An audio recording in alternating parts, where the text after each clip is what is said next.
Good afternoon and welcome to Danville, California for this presentation of Crawdads Baseball as they host the San Francisco Seagulls for the third time this week. The Crawdads undefeated against the Seagulls this year. It'll be Dylan McShane on the hill for the Crawdads this game. Kasey Kazliner, Charlie Limoncelli on the call today. Charlie, the Crawdads had a tough loss yesterday. Obviously, some heated ejections, a game where the Crawdads gave up 10 runs as a group. What were your observations and how do they recover in this game? Yeah, I think, Casey, the lone good spot, I would say, from yesterday, the bottom of the lineup for Walnut Creek was fantastic. Nico DeFazio was a staple down there. Chris Escobar had a nice game. Case Levin McGee, who's gotten moved up to the leadoff spot today, went 2 for 3 yesterday. He was fantastic.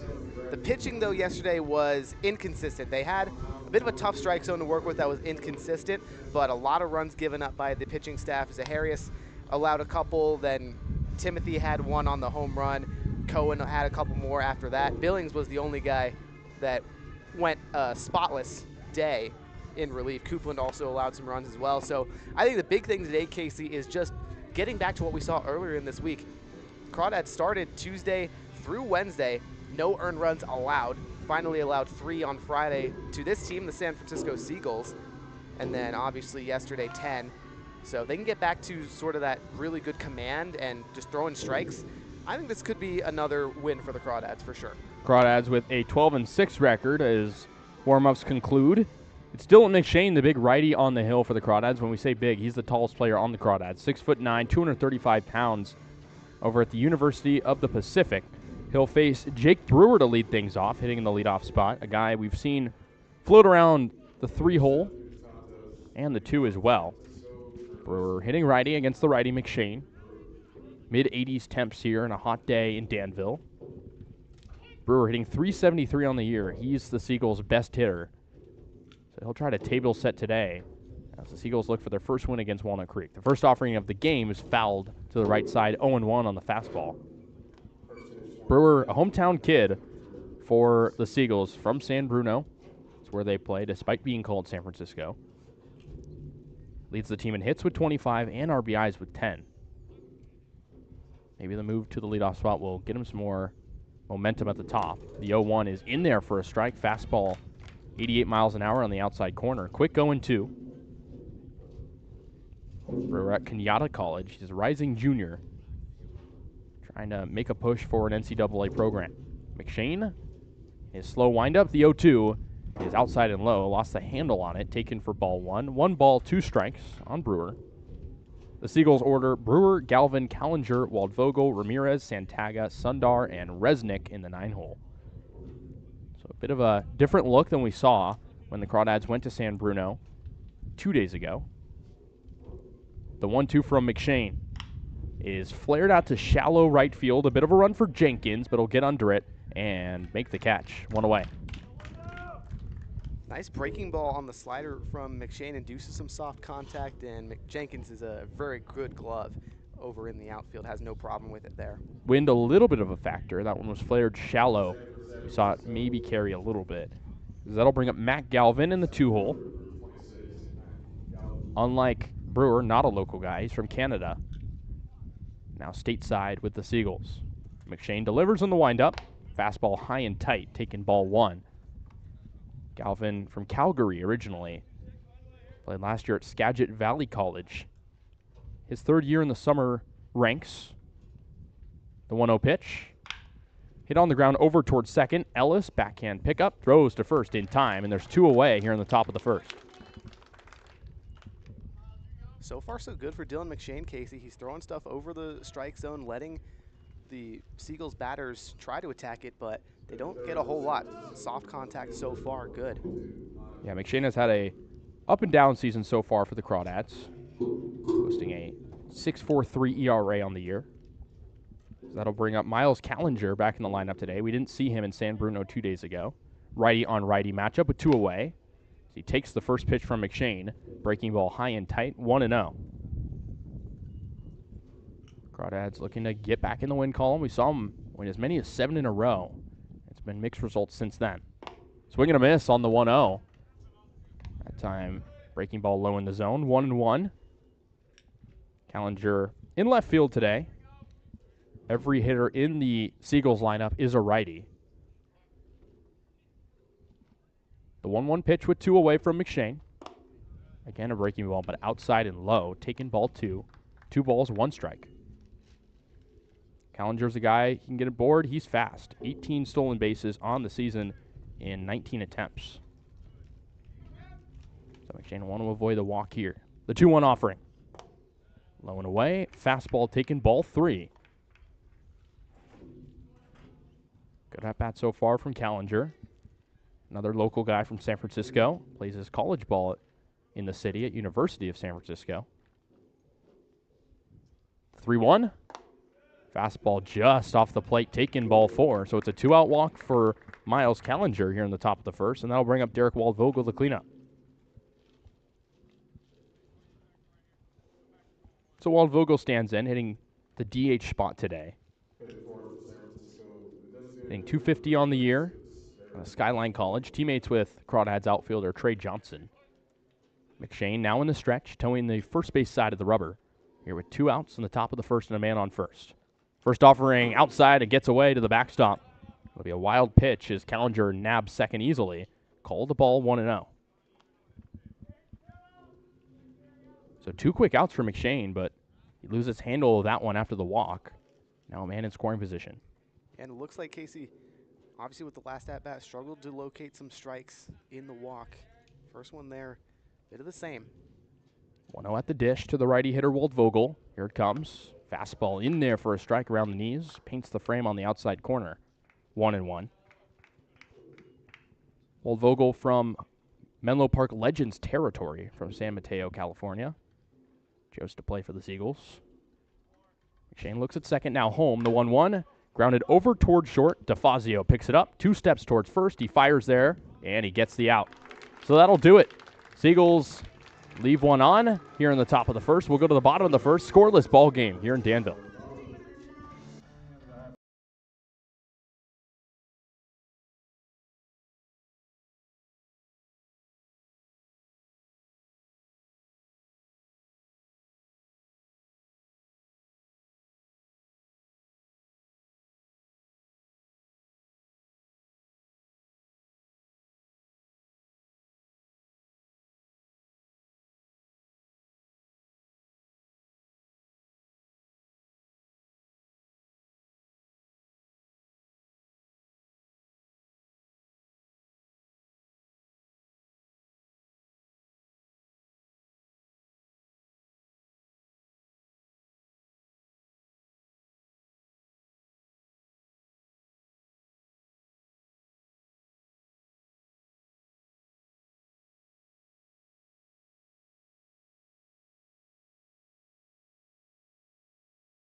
Welcome back to Danville. Scoreless as we begin the bottom of the first inning. Justin Robinson, the right-hander, on the hill for San Francisco. He's been spotless so far in 2025 with a 0 ERA. So in a team that with ERA as a group over 6.5, he's been solid. As Casey Levitt McGee will lead things off. He's been on base 9 times the past 3 games. So he earns the leadoff spot today. Lefty hitter against the righty. First offering low and inside. Fastball taken, ball 1, 1-0. Levitt McGee hitting 195 on the year. He's raised his average quite a bit, though, these past few weeks after struggling out the gate. Robinson kicks and deals the 1-0. Fastball in there for a strike, outer corner, 1-1. Robinson, a big right-hander. As the Seagulls wear their royal blue tops, Crawdads in their black jerseys today. Levin McGee steps out, now back in with his yellow bat. 1-1 offering. Here it comes in the bottom of the first. Outside. Taking ball 2. 2 balls, 1 strike. Seagulls will look for base runners today on their offensive side. They struggle with that against the Crawdads this past week. Crawdads have yet to lose to San Francisco. Levin McGee waits on the 2-1 as it's low. Taking ball 3. 3 balls, 1 strike. And Levin McGee's great discipline showing once again he co-leads the Crawdads in walks with 15. And a handful of those have come this past week. Absolutely 7 entering last night's game. Didn't get any more. But yeah, Kasey, he's just been so good at being patient and waiting for pitches to hit. The 3-1 home from Robinson. In there for a strike inside corner, brings the count full. And Robinson 0 ERA across 14 innings of work. So he's shown that even across a bigger sample size, he can be consistent. As Levin McGee will wait on the payoff pitch. Robinson towing the third base side of the rubber. Here it comes. Nowhere close on the 3-2. High and outside fastball. Taking ball 4. So it's a leadoff walk for the Crawdads as Levin McGee trots to first. And again, another walk for him. He now leads the Crawdads in walks as the sole possession of the lead was 16. That'll bring up lefty hitter Sam Jenkins, hitting in the 2 spot today and playing right field. Crawdads with a pretty even mix of lefties and righties today, whereas San Francisco with all righties in their order. Robinson now in the stretch. Levin McGee with a pretty comfortable lead over at first. Jenkins digs in. The first offering hit out to center field. A line drive straight into the glove of Galvin. He'll make the catch. 1 away. Looked like Galvin thought that was heading in a bit, and then it ended up sailing back toward him. So he stayed in place and made the catch. So 1 away here in the bottom of the first. Levin McGee at first. 1 away. Crawdads trying to break this thing open as Ryan Ellis stands in. Lefty hitter playing second base. Hit a grand slam the last time these two teams played, and that was pretty much the difference. Levin McGee goes. The first pitch is foul to the left side. Strike 1. So Levin McGee will have to head back to first. Tough break there as he was well in time. Would have beat any throw that Resnick had. Levin McGee, a taller guy, but has some speed, as we've seen this season. See if he takes off again in this sequence. It'll be an 0-1 count on Ellis, with 1 away here in the bottom of the first. Robinson checks over at first and throws, but Levin McGee back safely. Ellis hitting .212 on the year, but his batting average doesn't necessarily tell the full story. He's had 11 RBIs, 10 walks. Of course, that home run like we mentioned the other day. The 0-1, high, taking ball 1. Fastball neck height, 1-1. Ellis with a brightly colored bat. Looks to be orange. Crawdads with good variety of bat colors, as we've seen this season. Absolutely, almost a whole Crayola box in the dugout I there. like that. The 1-1 as Robinson agrees to the sign, and it gets away through the 5-hole of the catcher Resnick, and Levin McGee will take second on the wild pitch. Back-to-back innings, we've seen wild pitches from the respective pitchers. Taken by Ellis there, so 2-1 with 1 away on the second baseman. 1 away in the inning. Crawdads scored early against San Francisco last time these two teams played 2 days ago. And that was the formula for success. Ellis waits for Robinson. Now in the stretch. And he hits it to the right side, straight to Ramirez. Makes the catch, flips to second as they double him up. The line drive straight to Ramirez, and he was keen on getting it to second. And that'll end the inning. Crawdads with a walk, but that's all. We'll go to the top of the second inning. Scoreless in Danville.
Set for the top of the second inning, scoreless between the Seagulls and the Crawdads. It'll be 5-6-7 due up for San Francisco against McShane, the righty, still on the hill. Gave up a walk last inning. That was it. As Alan Ramirez will dig in, the righty hitter against the righty. He takes low, 1-0. Ramirez had that double play on defense last half inning. He caught the line out. He's been touted for his defense, as we've seen. The 1-0 offering outside. Ball 2, another fastball from McShane. Ramirez will play at San Jose State after spending time at 2 junior colleges, Mission College and West Valley College.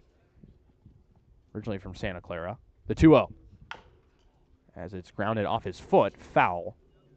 2-1 as he hobbles a little bit.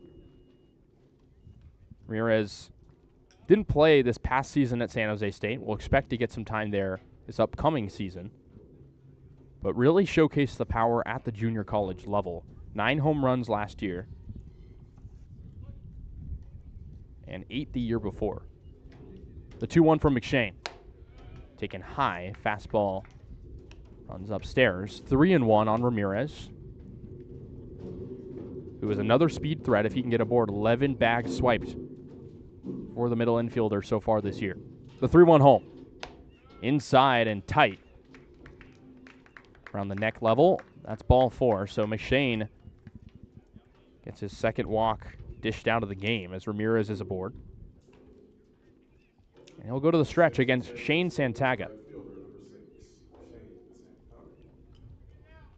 Santaga over at Lawrence University. Another South Bay guy from Los Gatos. Righty hitter digs in. First pitch outside, 1-0. Pretty short lead at first from Ramirez. Mentioned he is a threat to go. McShane agrees to the sign. And the runner goes. The 1-0 in there for a strike. The throw late. A crispy slide from Ramirez. He's into second. And it's a stolen bag for him, his 12th of the year. So it's 1-1 at the dish to Shane Santaga. Took a strike there. Now with an RBI chance with Ramirez at second. With nobody out here in the top of the second in this scoreless ball game. The 1-1. Outside. Taking ball 2. He goes back to the heater. McShane does. 2-1. Santaga in 2025 at Lawrence at 253 in 41 games. All starts. 30 RBIs.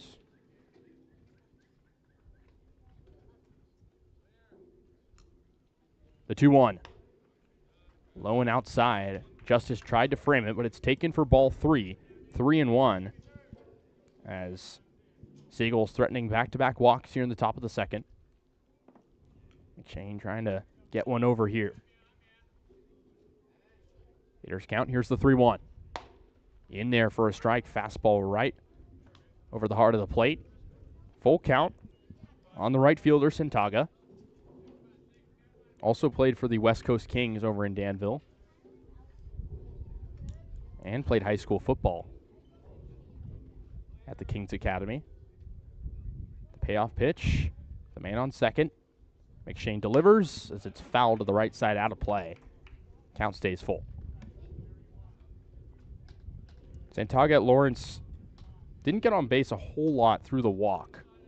Only had a .299 on base percentage, but he did have, like we mentioned, a pretty good .253 average with a pair of big flies. So we'll do a 3-2 again. Big lead over at second by Ramirez, and that'll force McShane to step off and spin over. So Santaga steps out. McShane back on the rubber. Trying to get an out here to avoid some damage. Nobody out here in the inning. The payoff again. Swing and a miss.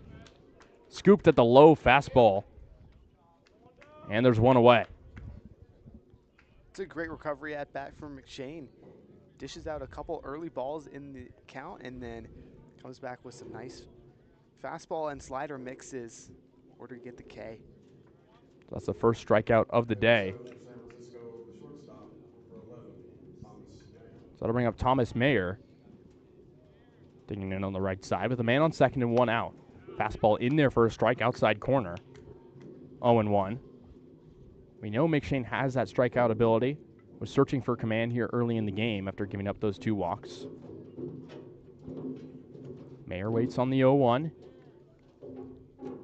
Still with a man at second. Ramirez with a pretty long lead. Swing and a miss on the slider. Quick 0-2 on Mayer. Of course, hitting righty, as everyone in the Seagulls lineup is. Mayer out of San Diego originally, plays his college ball at UC San Diego. Pitchers count. The 0-2. High and outside fastball taking ball 1. 1 ball, 2 strikes. Still just 1 out in the inning with a man on second. Here in the scoreless top of the second. Mayer will be a rising sophomore at UCSD come next season. So he stares at a 1-2 from McShane, looking for another punch out. Brief look at second. The 1-2. High pop up. Right side in foul territory. Nobody will get there as it bounces right in front of the Crawdads dugout.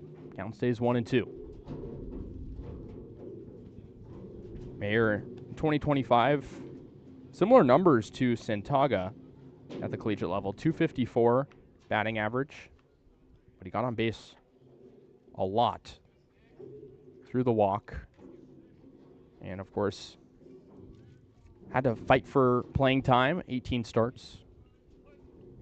Mostly in the middle infield. We'll do 1-2 again.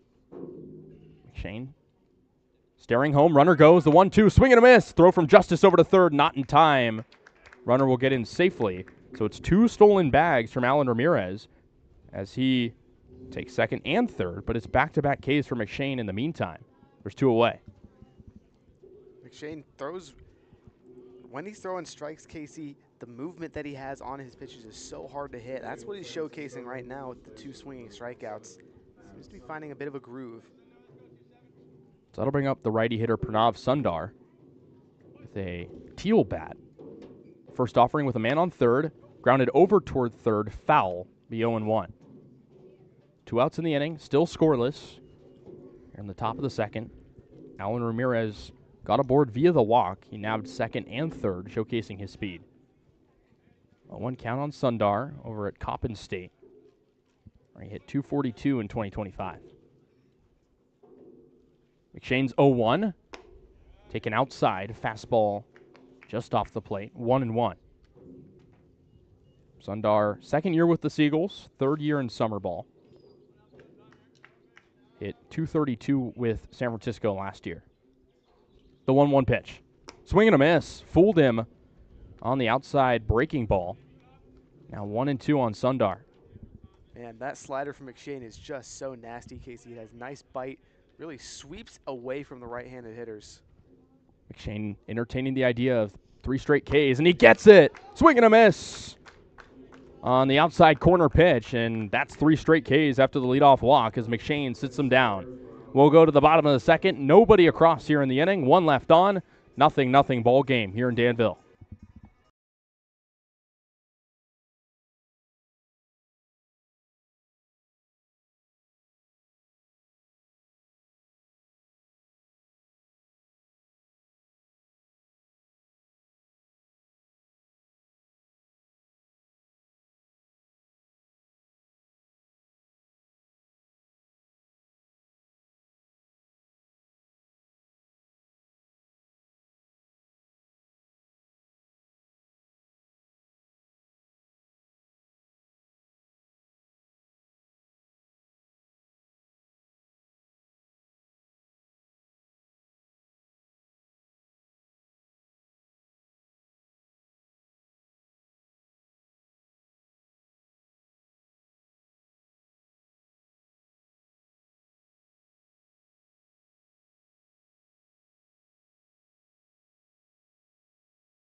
Welcome back to Danville. Bottom of the second inning set to begin. Crawdads and Seagulls scoreless at this point.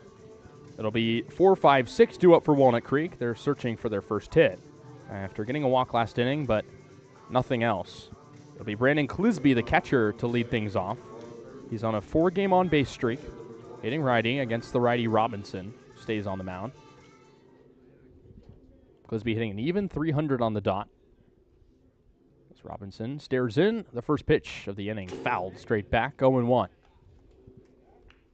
Clisby searching for the power, has 1 extra base hit on the year with 12 total hits, 7 RBIs. Been rotating in and out of the catcher spot. The 0-1 outside, gets to the backstop, 1-1. Clisby over at New Mexico State. Saw a few weeks ago Crawdad teammate Braden Barnes commit to join him there. Be a 1-1 count on him. Here in the bottom of the second inning. As it's flared to right field, but straight into the glove of Santaga as he camps under it. Some good contact, but there's 1 out. Yeah, Clisby's been really great contact-wise this season, Casey, but tough break there off the barrel of the bat. Too much carry. So that brings up the big bopper, John Ewens, tied for the most RBIs in the CCL North with 17. Hitting a very stout 358 on the year. Lefty hitter against the righty pitcher, Robinson. As Robinson yet to give up an earned run on the year. First offering, breaking ball in there for a strike, 0-1. 75 miles an hour. Ewens from Baylor, originally from Waco, Texas. It's been a big force for the Crawdads this season. The 0-1, low and inside, has to hop to get out of the way. 1-1. Ewens against Sonoma yesterday, 1 hit and 4 tries. In a frustrating game for the Crawdads across the board. It'll be 1-1 at the dish with 1 away. Searching for our first runs here in the bottom of the second inning. The 1-1 from Robinson fouled softly to the right side, 1-2. Pretty hot day here in Danville. Maybe some potential for the ball to fly a bit more. So we've seen the wind kill it pretty much the whole season so far. Not many balls have left the yard here at Monte Vista. Robinson on the 1-2 from the belt. He deals as it's low, 2-2. It's 1 out here in the inning. Ewens, 158 hitter at Baylor last year, but a very small sample size. He only started in 4 games on a Baylor team that fell in the first round of the Big 12 tournament. The 2-2. Hit to the right side, gets through for a base hit. Hard hit ball, grazed the outfield grass. And Ewens is into first with a 1-out single. And that's what he's been really best at, Casey. We know he's got power. He's flashed it already at times this season, but John Ewens has been so fantastic at just putting it in play and getting singles into the outfield.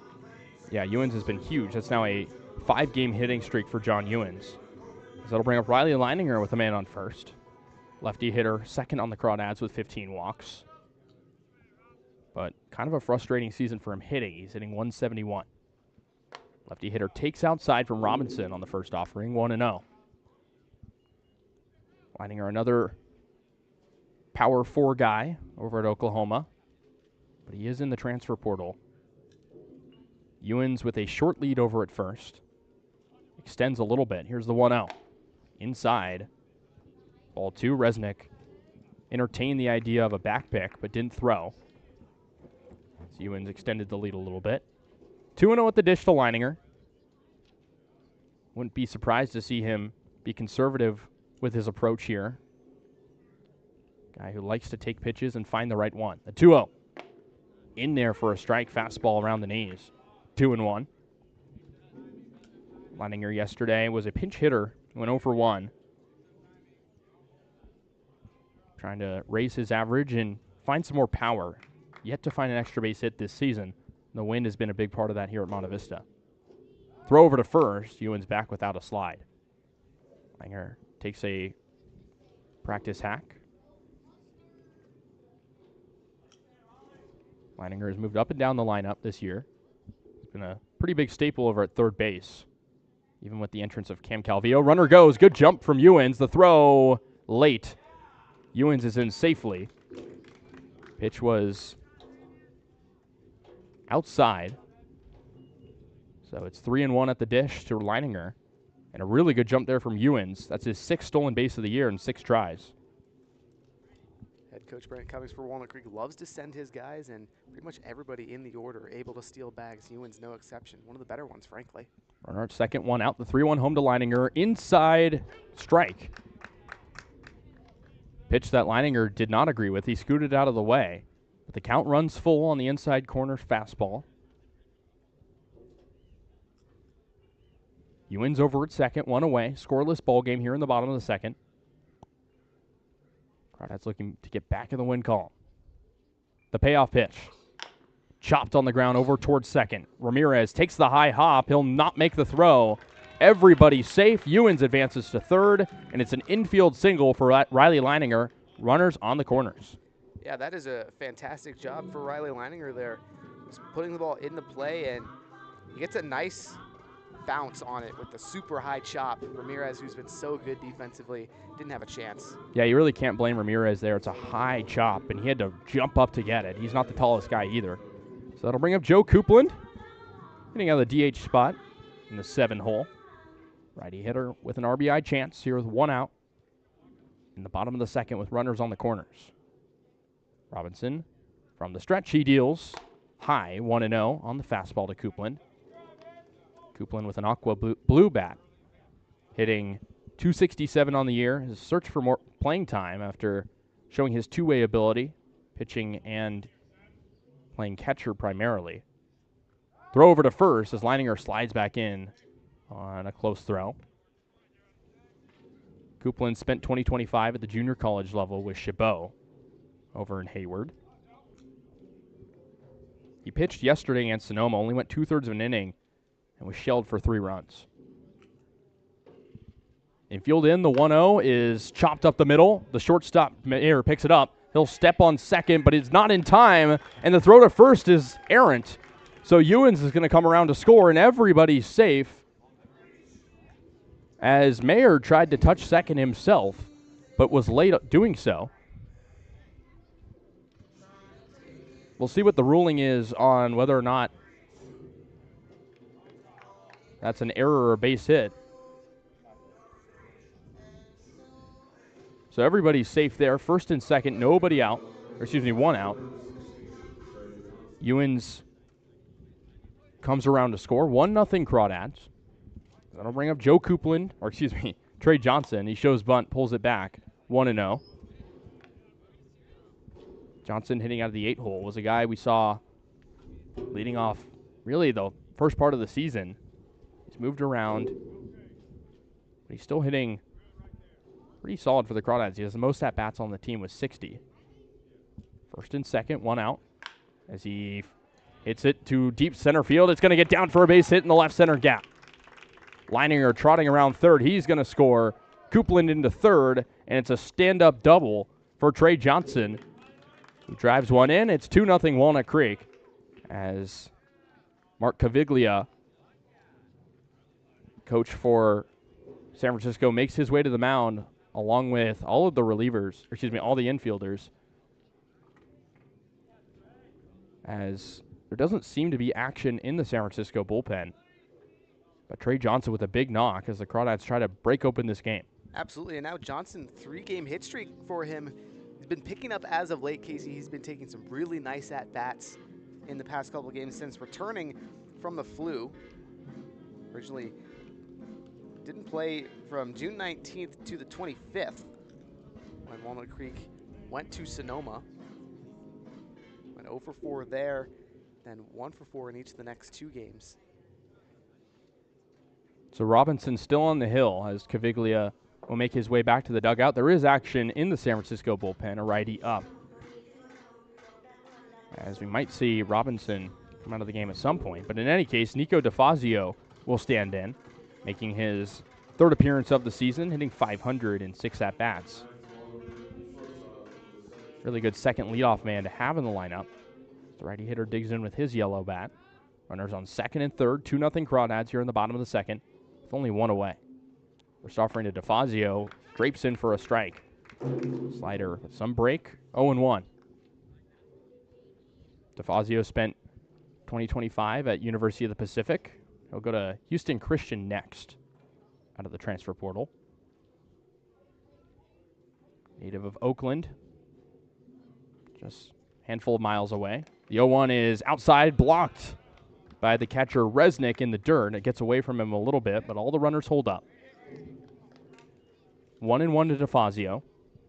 He made his season debut against these very Seagulls 2 games ago. 1 RBI on the year, 1 walk, 3 base hits. He's been really solid as a second leadoff man. Absolutely. His first at-bat of the year on Friday was an RBI single. Had 2 of them yesterday as well.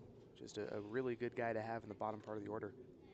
He waits on the 1-1 from Robinson. Here it comes, and it gets behind him to the backstop. Runner goes home, and not in time on the throw from Resnick as the wild pitch allows Joe Kuplin to sprint home. And it's another run for the Crawdads. 3-0 as Trey Johnson also advances to third on the play. 2-1 count at the dish to DeFazio, and that was a close play. Kuplin got a good slide there. Yeah, he had a very good slide, just avoids the tag from Robinson. The throw from Resnick, though, the toss, I should say, it was in time. He did a nice job getting onto the ball. But tough play here at Monte Vista where the backstop is actually really deep. That's very true. There's a lot of green grass behind that batter's box. So that's now 2 wild pitches from Robinson, the righty. So it's Johnson on third, 1 out, 3 across in the inning for the Crawdads. And a 2-1 count at the dish to Nico DeFazio, still with an RBI chance. From the stretch, Robinson kicks and deals, and that one gets away. Here comes Johnson. There will be no throw as it goes through the 5-hole of Resnick, and it's yet another wild pitch from Robinson. He has very little command right now. 4-0 game. Yeah, he's trying to throw some breaking balls low in the zone, but either he's spinning them too much or his release point is off because they're bouncing in the dirt and getting well behind Resnick. So the last 4 guys to come up for the Crawdads have all scored.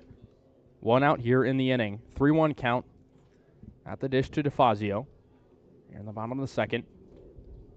Righty on righty matchup. 3-1. Hit on the ground over towards short. Mayer picks it up. Throws to first and in time. It was up the line a little bit, but Sundar made a good stretch for it. And there's 2 away. Sundar lost his sunglasses in the process there as he had to stretch way out to grab it. But a nice pick from him nonetheless. Can't lose the sunglasses here in this hot day.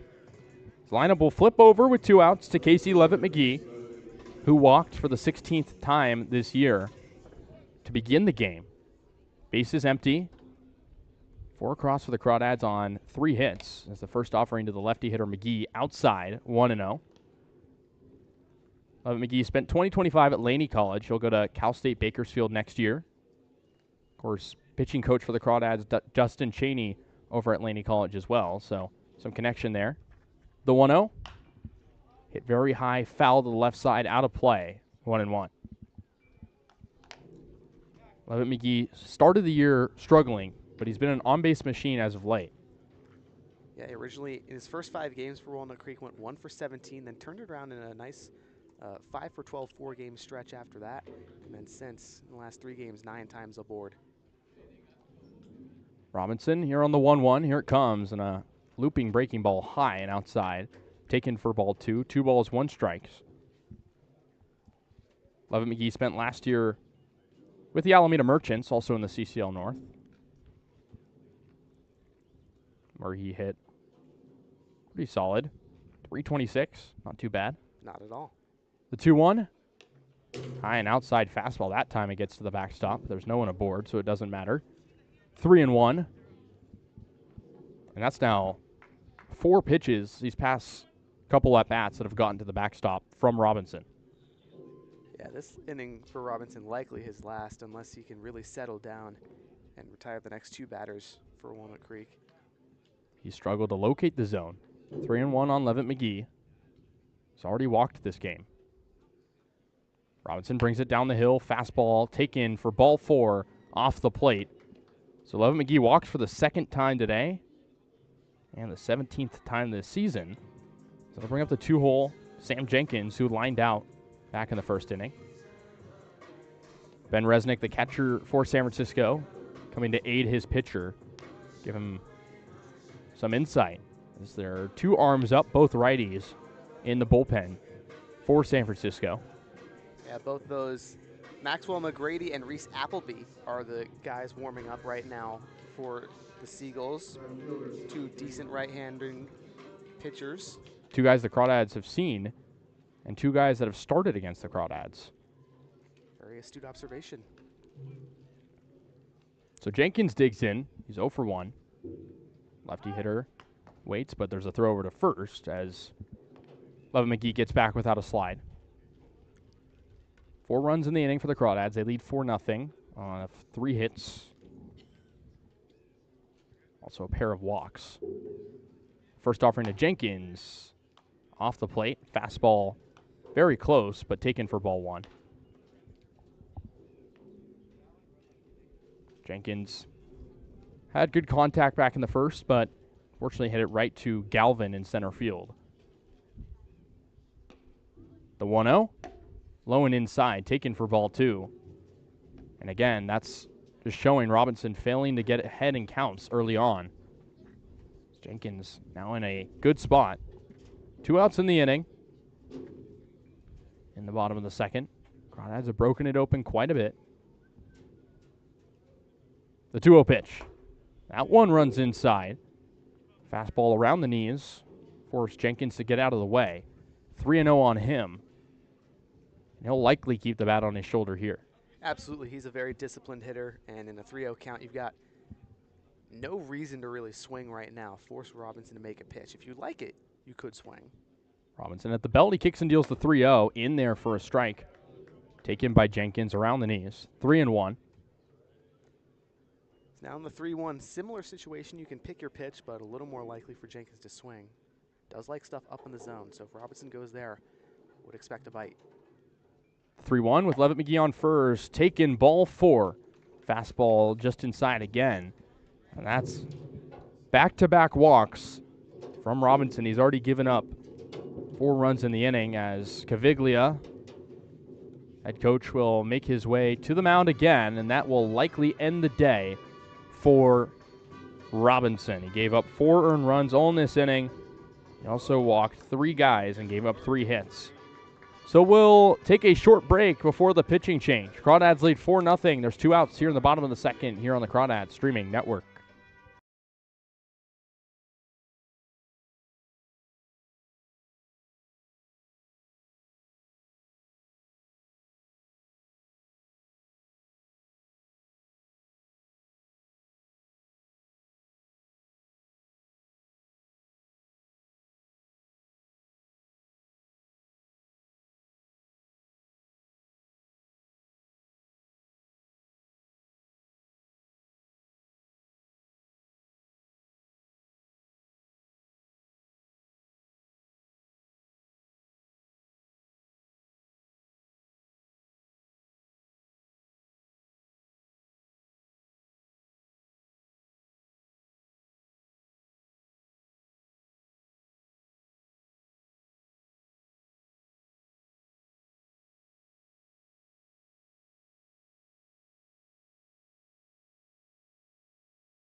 Welcome back here after the pitching change in the bottom of the second with 2 outs. I'll bring up Sebastian Bowler, the new pitcher for San Francisco, with runners on first and second, 4 across already in the inning.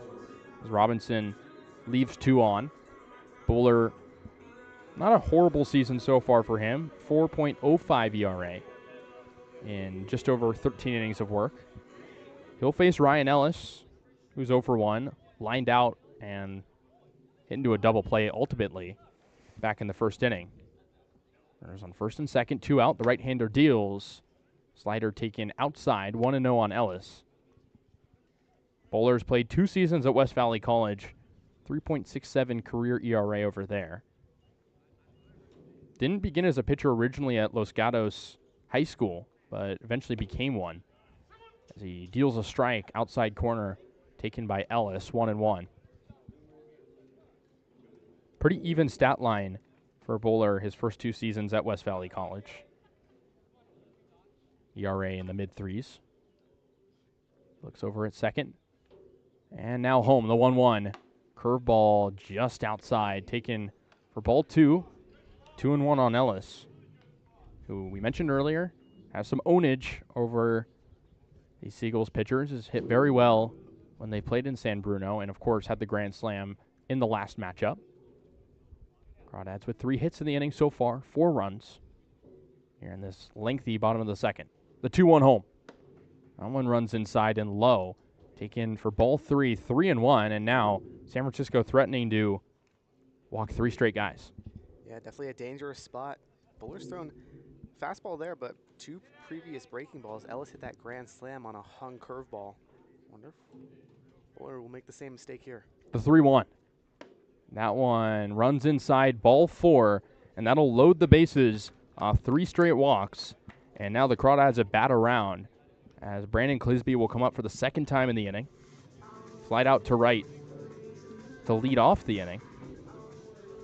So it's Ellis over at first, Jenkins at second, and Levitt McGee at third off the 3 straight walks. Bowler, of course, only dishing 1 of them so far. So Clisby will stand in on the dish today.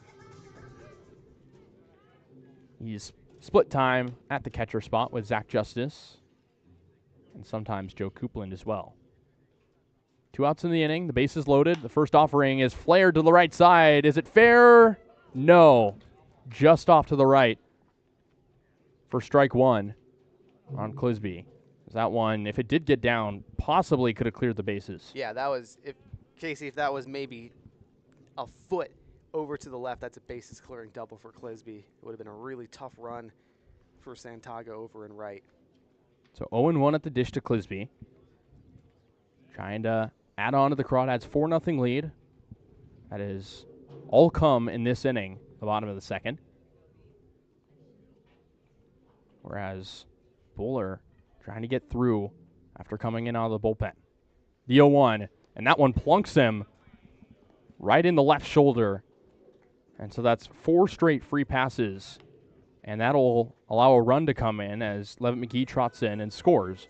So it's 5-0 Crawdads as the 2-out rally lives on, as that one just nailed the back of Clisby. Looks to be okay, though. Yeah, definitely a tough spot to miss, but lucky that's a breaking ball there, not a fastball. Indeed. So 5-0 Crawdads as John Ewens will come up. He singled earlier in the inning and scored. So lefty hitter digs back in against Bowler. Bases still loaded with 2 out here in the bottom of the second as he hits a jam shot over to short. They pick it up, and Mayer gets the out over at second. That'll end the inning. 5-0 Crawdads after a big bottom of the second. We'll go to the top of the third. Seagulls will need to respond.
Set for the top of the third inning here in Danville, 5-0 Crawdads. They tacked on all 5 in the bottom of the second frame.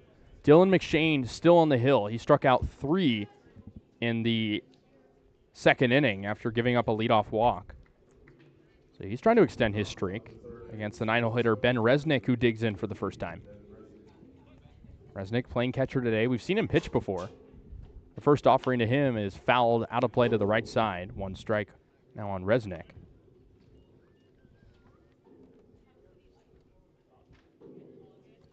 McShane looking to continue his outing in a solid way for the Crawdads after dealing with some ups and downs this year. The 0-1 is fouled off the end of the bat, 0-2.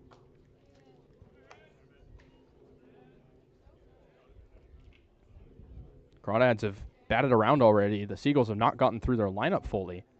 Resnick is the 9-hole man. Out of Kenyon College. The 0-2 just fouled straight back off the end of the bat. Originally from Green Bay, California. Hit .241 at Kenyon College in 2025 after a .286 freshman campaign. The 0-2 pitch from McShane. Not a bad waster on the 0-2 as the slider runs outside. 1-2.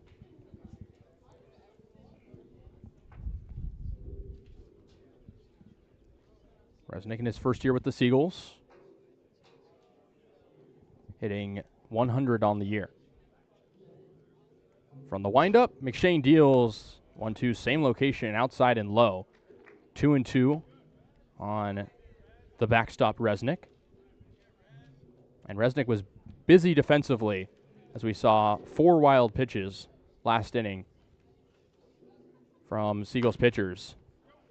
The 2-2 is grounded slowly over to third. Leininger charging, flips to first in time for the first out of the third inning. Another nice defensive play over at third for Riley Leininger. Charges hard, gets the throw off in time. When Leininger's focused, his defense is very solid, as we've seen this year. Absolutely, and frankly, he's only had a couple errors, so, even when, he's not quite as hot, he's still a stalwart.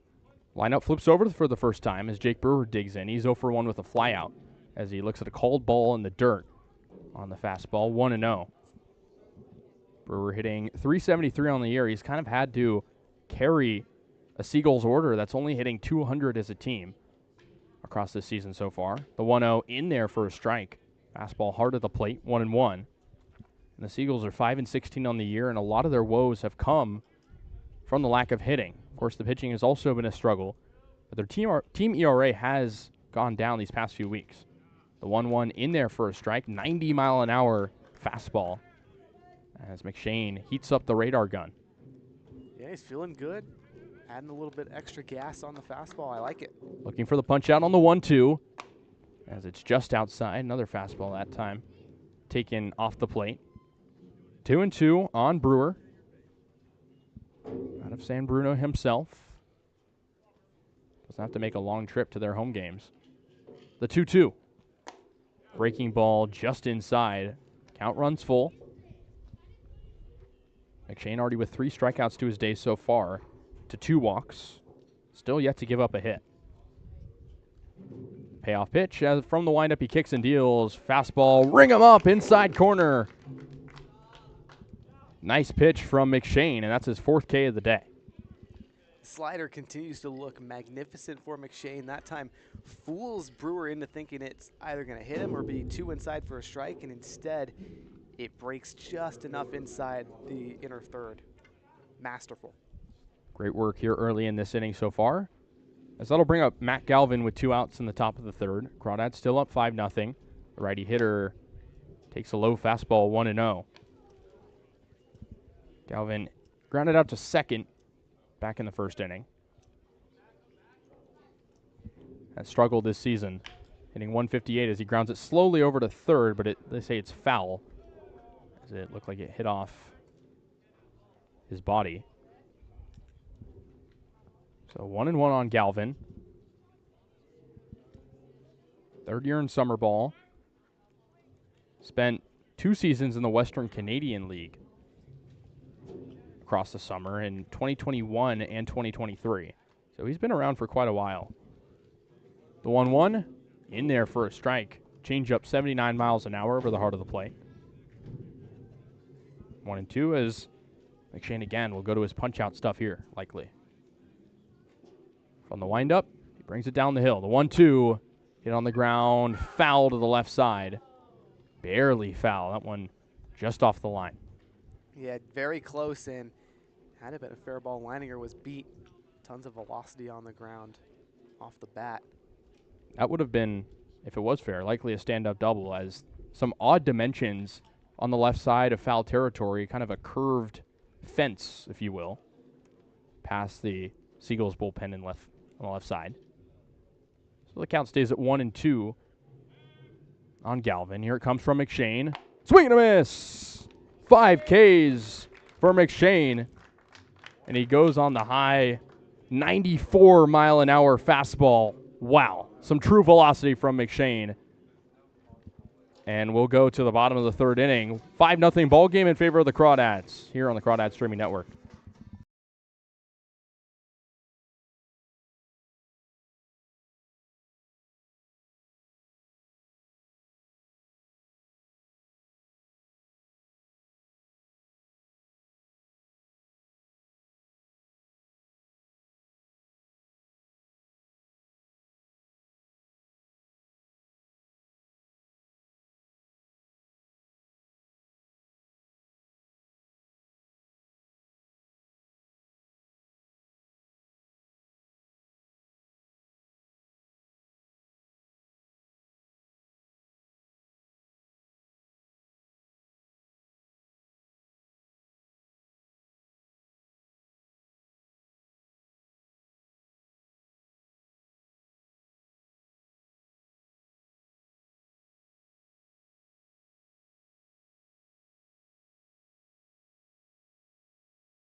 Welcome back to Danville here in the bottom of the third inning. Crawdads still up 5-0 as they thrived off a big 5-run second inning as Crawdads middle of the order up 6-7-8 as Riley Leininger digs in.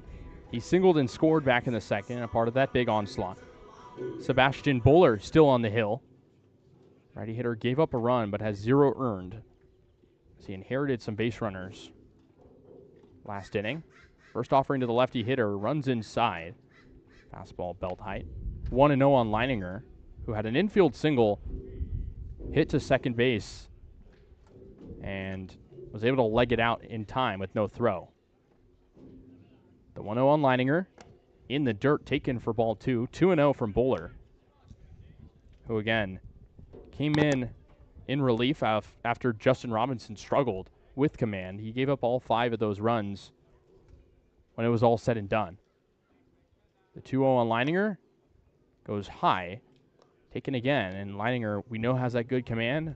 Not hesitant here. No, not at all. He's holding the bat, forcing Buller to make a good pitch, which so far he hasn't. 3-0 count on Leininger with nobody out as he takes a strike outside corner around the knees. 3-1 on Leininger. Crawdads batted around and more in the second inning, trying to add on some more here in this 5-0 ball game. The 3-1 pitch in the dirt, taken, ball 4. So it's a leadoff walk as the Crawdads continue to take some errant pitches as Leininger is aboard for Joe Coupland, who grounded into a fielder's choice in the second and drove in a run. He also scored one of the Crawdads' 5 runs. So Buller will pitch out of the stretch again. Coupland, the righty hitter, digs in. Leininger with a short lead over at first. The first offering to Coupland. High and tight fastball taken 1-0. Coupland trying to get some more playing time. Another two-way guy for the Crawdads. We've seen a handful of those this season. 1-0. Hit off the end of the bat. Foul out of play. 1-1. Leininger over at first with that walk. Second on the team with 16, only trailing Levitt McGee, who has 17 in walks. So some good discipline all throughout the order for the Crawdads. The 1-1 with nobody out. Again, hit off the end of the bat, foul to the right side, 1-2. Coupland, a righty hitter, one of 3 of those in the lineup today for the Crawdads. Whereas, like we mentioned, for San Francisco, all righty hitters. The 1-2 with nobody out. Spoler stares in, and he brings it down the hill. Curveball, ring him up, inside corner, called strike 3. And that's the first time today the Crawdads have struck out. Yeah, tough pitch for Coupland to read there, as it was well on the inside corner, but breaking ball does just enough to get the righty hitter. That's a nice pitch if you're bowler, especially now a ground ball could roll a pair and get out of the inning. As that brings up Trey Johnson with a man on first. He had an RBI double to the left center gap in the second inning. Lefty hitter trying to do some more. After dealing with an illness last week and missing some time. First offering in there for a strike. High looping breaking ball around the knees. 0-1. As head coach Mark Caviglia telling his left fielder Callinger to move over toward that left center gap a little more. So it's an 0-1 count on Johnson with a man on first. 1 out. And the 0-1 pitch runs outside. Fastball forces Resnick, the catcher, to lunge for it to make the snag. 1-1 here in this 5-0 ball game in the bottom of the third. Crawdads with some early damage, something they've tried to get in a lot of these games. The 1-1. Hit on the ground over towards second. Ramirez snares it, throws to first in time. The runner will advance to second as Leininger is able to get in there, and there's no double play. So 2 outs in the inning. As Johnson grounds out. That'll bring up DeFazio. Nico DeFazio, 0 for 1, grounded out to short in the second inning. One of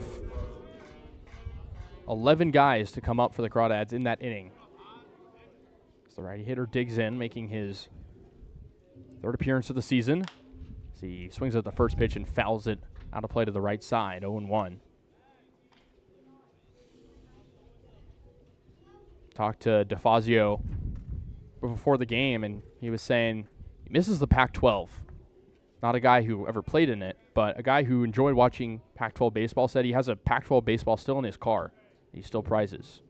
The 0-1, taken low and outside, 1-1, as Leininger lingers over at second. Frankly, Casey, who wouldn't miss Pac-12 baseball? Arguably the best baseball conference historically in terms of championships won and MLB draft picks selected. A lot of history there, and DeFazio being a Bay Area guy certainly had a couple of teams here to root for in the Pac-12. The 1-1 in there for a strike, 1-2. Pitch on the inside corner. And yeah, like you mentioned, I mean, he's a guy that played over at University of the Pacific, obviously not in the Pac-12, but a guy who wanted to stay local. Of course, he'll go to Houston and play there at Houston Christian in 2026, but a guy who cherishes his local baseball. You love to see it. Bowler stares in for the sign, now with the belt. Trying to get out of the inning with 2 outs and a 1-2 count on DeFazio. As he hits it in foul territory over to the right side, it'll float out of play. Count stays at 1-2. 2 outs in the inning. Crawdads got Riley Leininger to walk and advance to second. That's all so far. They have 3 hits in the ball game and 5 runs. DeFazio in on the plate a little bit, getting out of the right side. The 1-2. Hit on the ground over toward short. Mayer picks it up 2 steps toward first and throws over to first with no problem. The side is retired. That'll do it for the third inning. We'll go to the top of the fourth. Crawdads lead 5-0 here on the Crawdads Streaming Network.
Welcome back to the Creek.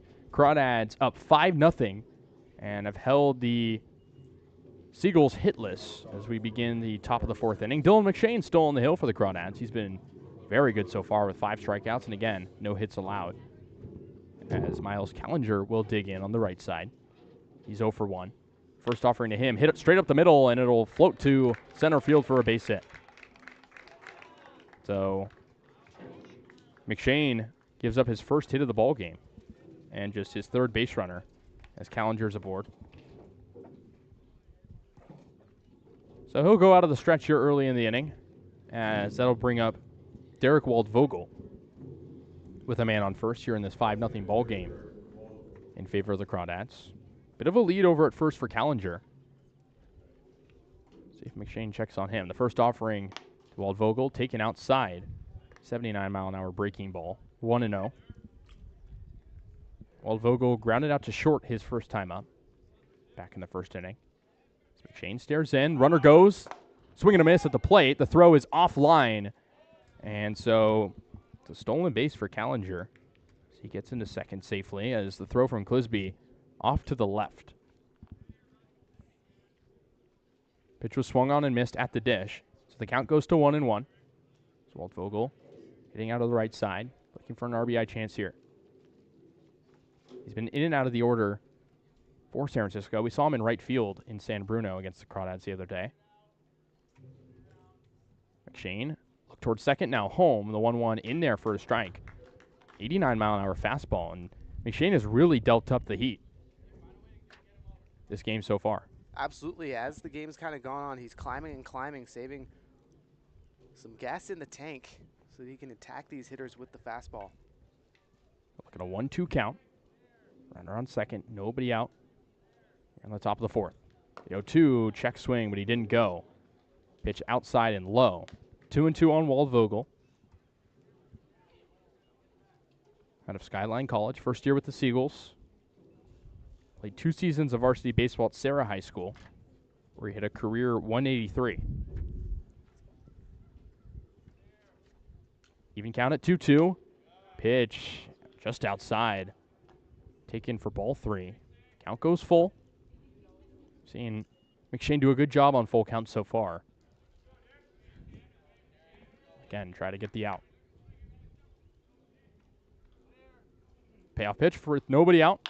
And it's roped to left center field, down for a base hit. That's going to drive around the runner from second as Callinger comes home without a slide. And that's the first run of the ball game on just the second hit for the Seagulls. It's 5-1. So it's a single for Waldvogel. That one hit out to left center field, but a good cutoff there by the Crawdads. Yeah, just a really good piece of hitting from Waldvogel. Chokes up on the full count. Just takes a piece of one, and McShane left it over the plate. So that brings up Alan Ramirez, who takes a ball off the outer corner, 1-0 on him. He has 2 stolen bases after walking in the second. The man on first is Walt Vogel. Still nobody out here in the inning. Second offering to him. Curveball drapes in for a strike. 1-1. Seagulls trying to inch their way back here in this 5-1 game now, after going down 5-0 early. McShane's 1-1. Swing and a miss.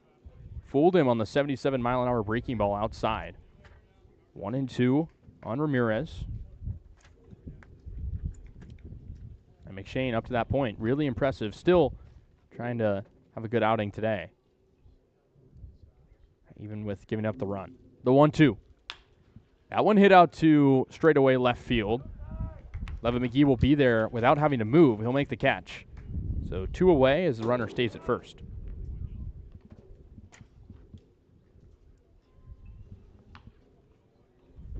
Correction, 1 away. Check that.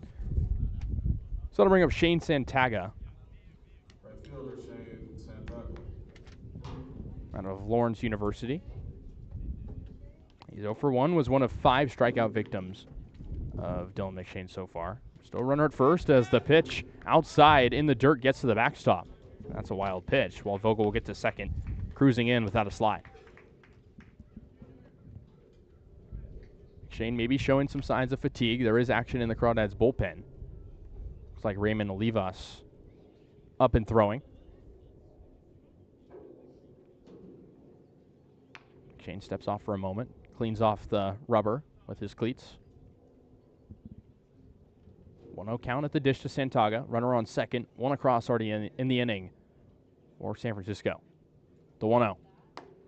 Fastball floats outside, 2-0. Santaga's strikeout in the second was one of 3 in a row for McShane. The 2-0. Fastball outer corner taken for a strike. 2-1. Seagulls would be content, likely just scoring a couple more to bring this game closer. We've seen them inch back in a few of these matchups between these teams, but the Crawdads have yet to lose to them. Shane's 2-1. Fastball in there for a strike.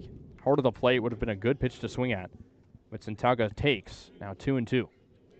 And a nice delivery from McShane makes Santaga guess at a fastball on the outer third. Guesses wrong, and it's a strike. 2-2 at the dish. Runner on second, 1 away. The pitch outside and low. Taken for ball 3 on the 80-mile-an-hour changeup. Full count for the second time this inning. Santaga digs back in on the right side. Shane trying to get the out here with a runner on second and just 1 away. The 3-2. Swing and a miss. Got him on the 78-mile-an-hour changeup on the outer corner. And that's now 6 strikeouts for Dylan McShane. And there's 2 out.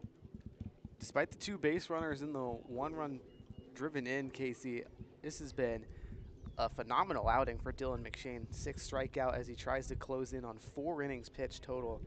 He looks really good still. He does.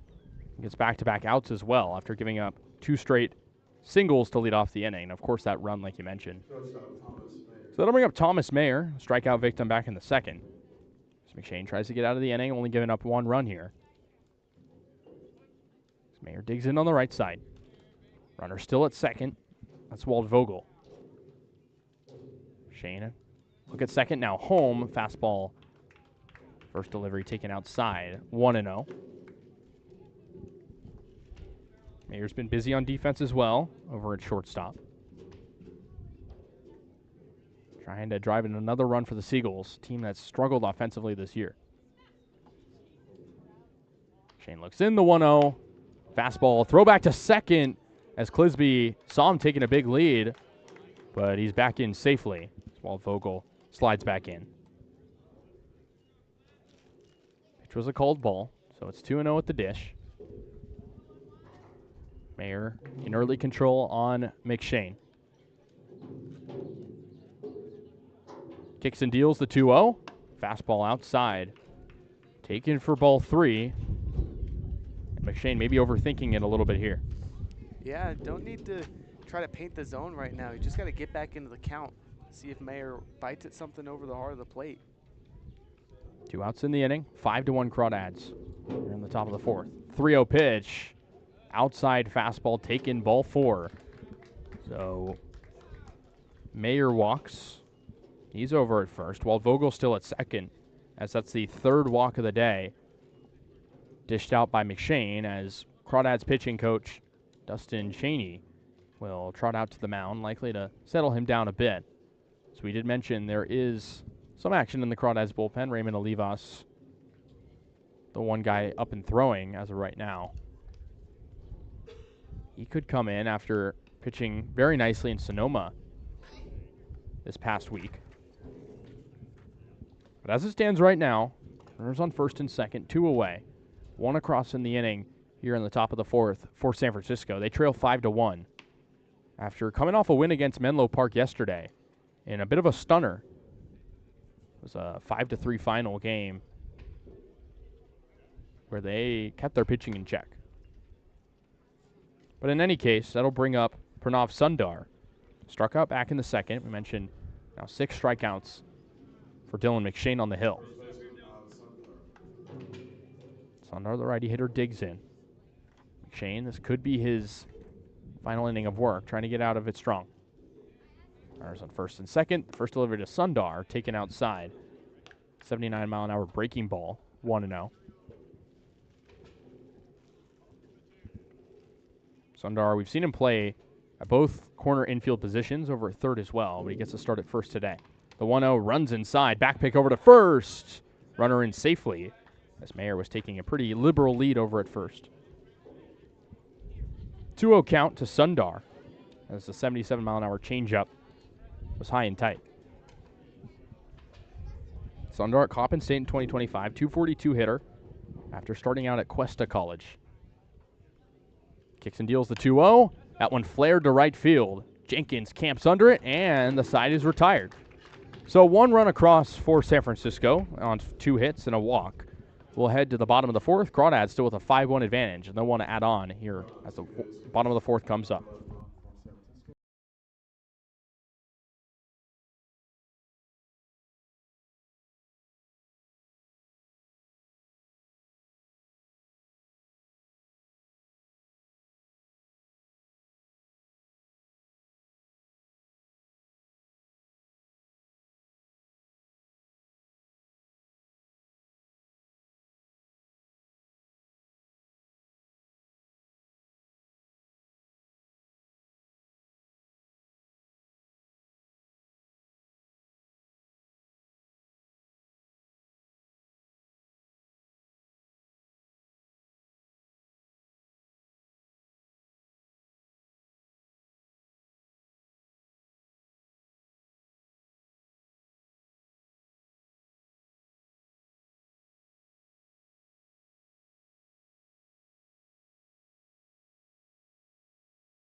Welcome back to Danville. Crawdads lead 5-1 as we begin the bottom of the 4th inning. Top of the Crawdads order set to come up against the right-handed hitter Sebastian Buller, who stays on the hill. Trying to get through another full inning of work. He came in to finish off the 2nd and completed a full 3rd inning, and now in the 4th, trying to eat up some innings. The lefty hitter, Casey Lovett McGee, digs in. He's walked twice, as the top 3 hitters of the Crawdads order have combined for 4 walks so far. Lefty hitter, righty pitcher. Bowler's first offering, fastball high and away. Taking 1-0 on Lovett McGee, who certainly doesn't mind all these walks he's been able to accumulate these past few games. He's been an on-base machine at the top of the order. 1-0, taken outside, 2-0 on Lovett McGee. and he could be thinking about walk number 3. And a quick hitter's count. 2-0 on Levitt McGee. As he ropes one to the right side, but straight into the glove of Alan Ramirez, who camps right at second base. So Levitt McGee is retired for the first time today as he lines out to second. That'll bring up Sam Jenkins with 1 out. Jenkins 0 for 1 with a walk and a line out himself. Bowler done a good job of inducing Crawdads out so far. Jenkins digs in on the left side. He walked in the second, and of course that line out back in the first. Bowler stares in, the first offering to lefty hitter, curveball outside, taken 1-0. Jenkins, one of 2 Baylor Bears on the Crawdads roster, but he was yet to play in 2025. The 1-0 runs inside, 2-0 on Jenkins. Jenkins played his high school ball at Trinity Christian Academy. 4-game on-base streak for him, extended to 5 today. The 2-0 pitch taken outside, 81-mile-an-hour changeup. 3-0 on Jenkins. Again, has been another big on-base piece for the Crawdads toward the top of the order. So waiting on the 3-0, takes a fastball in there for a strike. Kept the bat on his shoulder. 3-1 on Jenkins. His first year in summer ball. He's a 2-time letter winner at Trinity Christian over in Texas. The 3-1, not close. High and away fastball, ball 4. So Jenkins walked for the second time today. And with 1 out in the inning, the Crawdads have a base runner.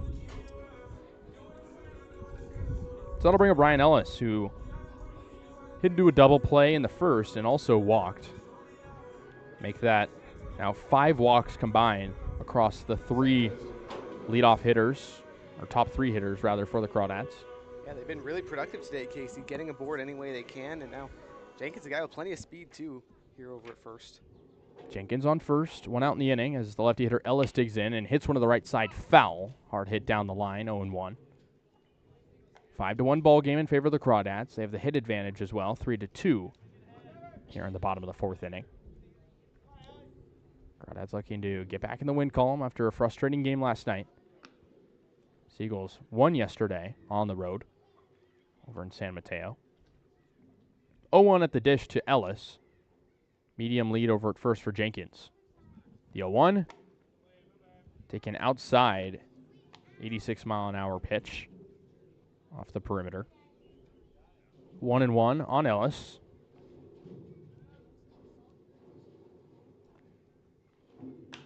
As he fouls off the 1-1 left side out of play. 1-2.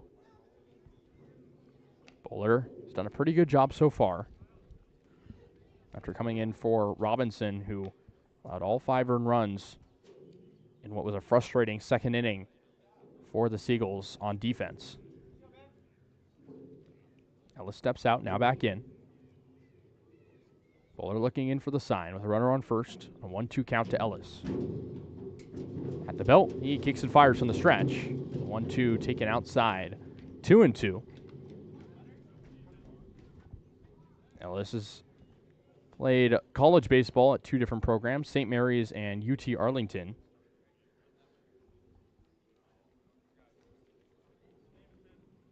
Now in the transfer portal yet again.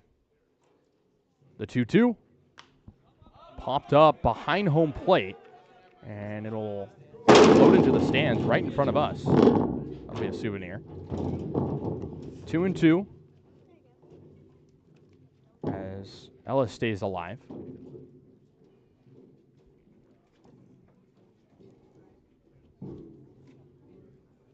He's played summer ball with the Crawdads for multiple seasons. Also played in the Northwoods League for a year in the early part of his college career. 1 out. Runner goes. The 2-2 is outside. The throw not in time as Jenkins nabs second. So good take from Ellis on the pitch high and away. Count runs full on Ellis. Now with an RBI opportunity. as Jenkins cruises into second. A way to create an RBI opportunity and avoid potential double play. Jenkins, good base runner. The belt, Bullard fires the payoff. Hit high up in the air, left center field. Left fielder Callinger is there, tailing to his left, and there's 2 away.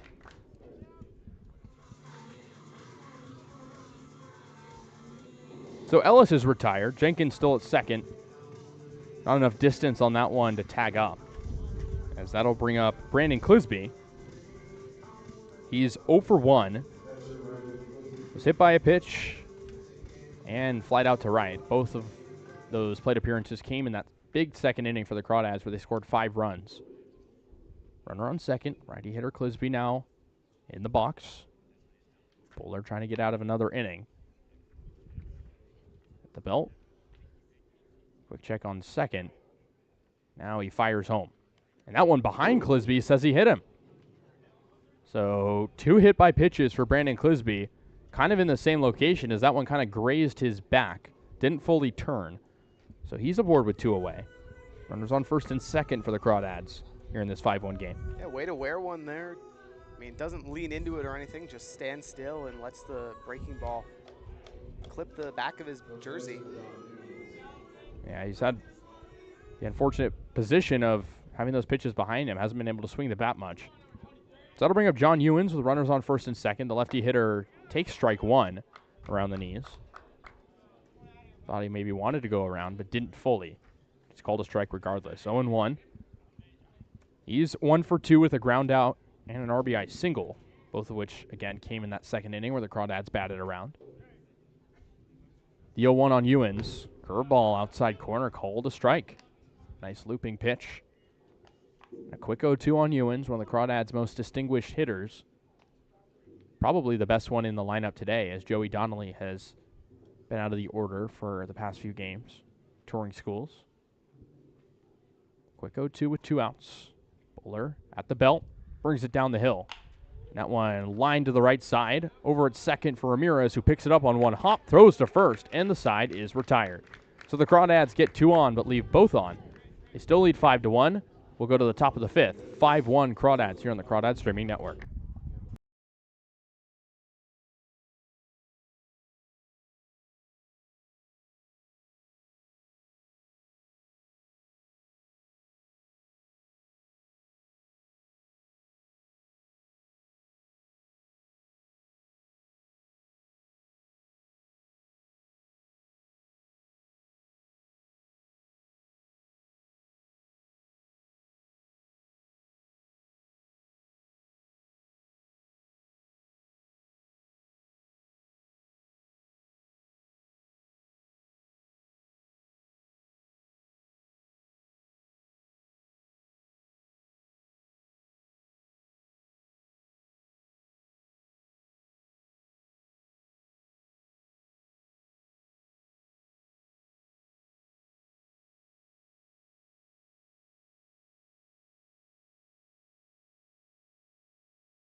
Set for the top of the 5th inning. Crawdads lead 5-1 here in Danville, as Dylan McShane's day is done on the mound. He was solid for the Crawdads, going 4 full innings, 6 strikeouts, 1 earned run. That'll bring up the new pitcher, right-hander Raymond Olivas, who's Posted a spotless ERA so far. In his last outing against Sonoma, went 3 full innings, only giving up 1 hit with 3 Ks. So faced 9-1-2 for San Francisco as Resnick digs in and swings at the first pitch. Pop up right at home plate. Clisby calls for it, and he loses it. It dropped in foul territory as it'll be strike 1 on Resnick on an odd play. First pitch swinging, hits it straight up in the air, and Clisby just lost it in the sun. Yeah, it's a tough play with the sun beating down on you here in Danville. As 5:41 local time, still well in the afternoon sky. So 0-1 at Resnick instead of P2. No outs in the inning as Olivas tries to eat up some. 5-1 ball game in favor of the Crawdads after the Seagulls got one last inning. The 0-1. Swing and a miss.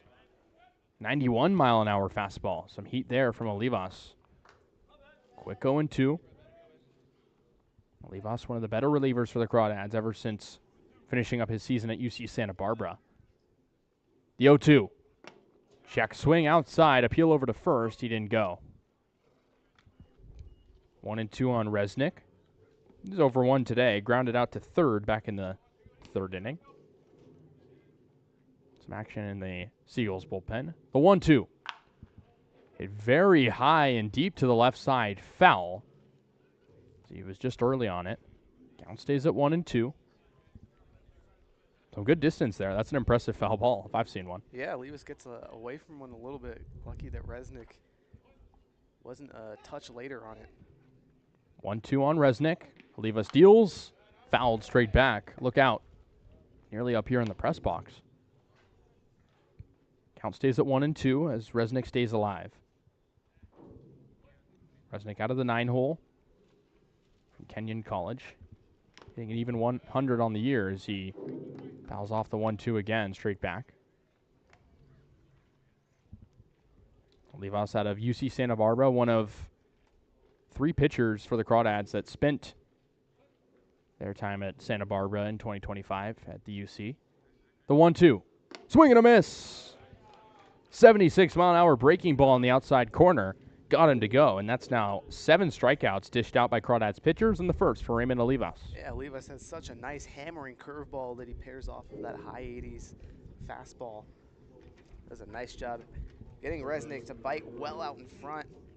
Nice movement to make sure it doesn't catch any of the bat, too. So with 1 out here in the top of the 5th, that brings up Jake Brewer as the lineup flips over. He's 0 for 2. Now first time facing Olivas. First offering fouled straight back. 91-mile-an-hour fastball that time.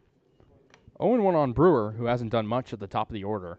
He was a strikeout victim, flied out to right. Still one of the best hitters in the CCL North, as we've seen so far through a handful of games. The 0-1, grounded softly to the left side, foul. 0-2.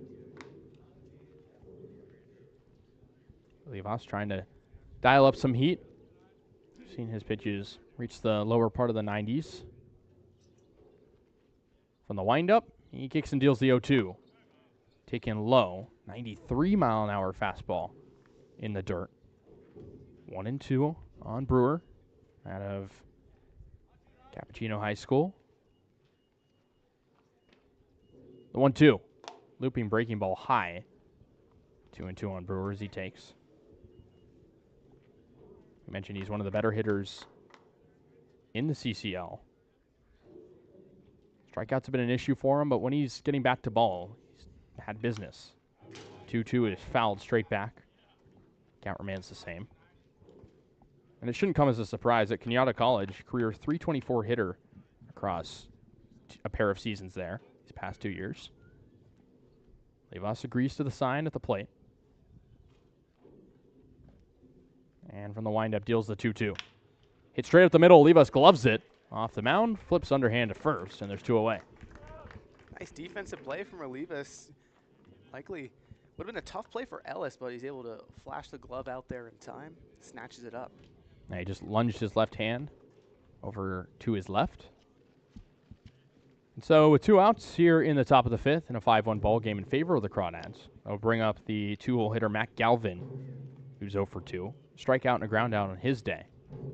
Righty hitter against the righty pitcher. Olivas deals. Fastball in there for a strike, 92 down the middle. 0-1 on Galvin. No batting gloves for Galvin. Old school look. The 0-1. Hit foul softly to the left side over to the Seagulls dugout. 0-2. Olivas maybe trying to waste one here. Get him to chase. Potentially. You know, the curveball is great. I wouldn't be surprised at a curveball on the outer third here. The 0-2 from the windup. That one roped to the left side. Foul. A little bit off to the left of that line. Would have been a good base hit had it landed in fair territory, but it's just off the line. Count stays at 0-2. Galvin playing center field today. Seen him multiple outfield positions when the Crawdads have played the Seagulls. The 0-2 with 2 away. Hit off the end of the bat, just flared to center field. A long run, and it's going to get down in front of Johnson. So a bit of a duck snort out to shallow center field as Galvin's aboard with 2 away. So the first base runner allowed by Raymond Olivas. Now pitch from the stretch against the 3-hole Miles Callinger. Callinger 1 for 1, a walk and a single. Also stole a base and scored in the 4th inning. 5-1 game in favor of the Crawdads. Runner at first is Galvin. He has a bit of a lead. First offering home to Callinger. Fastball taken low, 1-0. Callinger didn't face the Crawdads last time we saw these two teams play. He's happy to be back in the lineup, and he's had a good game so far. The 1-0, fouled off the glove of Clisby for strike 1. 1 ball, 1 strike. Callinger, a career .241 hitter at USF in San Francisco. He was really good in 2024 and then kind of dipped a bit in 2025. Saw his average decrease by nearly 100 points. The 1-1 is hit out to deep center field. Johnson racing back toward the warning track. He'll put the glove up and make the catch on the run. The side is retired. So the Crawdads give up a hit, but that's all. 5-1 game. We'll go to the bottom of the 5th inning here on the Crawdads streaming network.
Welcome back to the bottom of the 5th on the Crawdad streaming network. Walnut Creek up to bat here against the San Francisco Seagulls, up 5-1. Sebastian Buller still on the hill for the Seagulls, as it'll be 6, 7, 8 due up for Walnut Creek. Riley Leininger will lead things off. He's been aboard twice today. Singled in the 2nd, walked to lead off the 3rd. Leininger struggling entering today, has been an on-base machine. 16 walks now on the year, but his average 173 entering today as he rips a single through the gap between 2nd and 1st. 2 base hits for Riley Leininger today, Casey. Looking good. Yeah, and the first one was an infield single that, you know, he probably thought, well, I want to get a real hit. And so he hit one to the right side really hard there. Could hear it off the bat. That one had a lot of crack. Absolutely. So with one aboard, it's Joe Coupland, the designated hitter. Had an RBI on that fielder's choice in the second, struck out looking in the third. Coupland pitched yesterday for Walnut Creek, allowed 2 hits, couple earned runs. But in 8 games at the dish, hitting .267 as he takes ball 1 outside. Breaking ball gets well away from Buller. Coupland, the Chabot College man, rising sophomore, played his high school ball just down the road at San Ramon Valley. The 1-0 from Buller. Swinging a ground ball over to Mayer at second. The flip in time, and errant throw from Ramirez. And it goes into the Crawdad dugout. Umpires are going to award Coupland second base. Pardon me, Mayer fielded at shortstop. Got the flip to Ramirez. So Coupland reaches on the errant throw. But either way, it's a runner in scoring position with 1 down. Trey Johnson, the center fielder, due up. He's had a productive day. An RBI double in the second.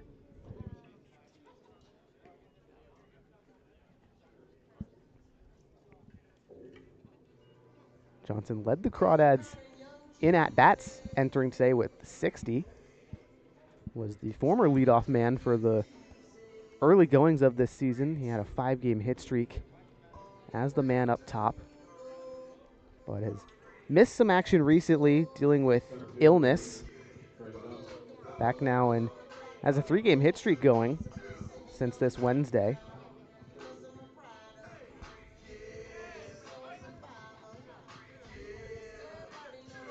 Umpires still conferring, making sure all the ducks are in a row, so to speak.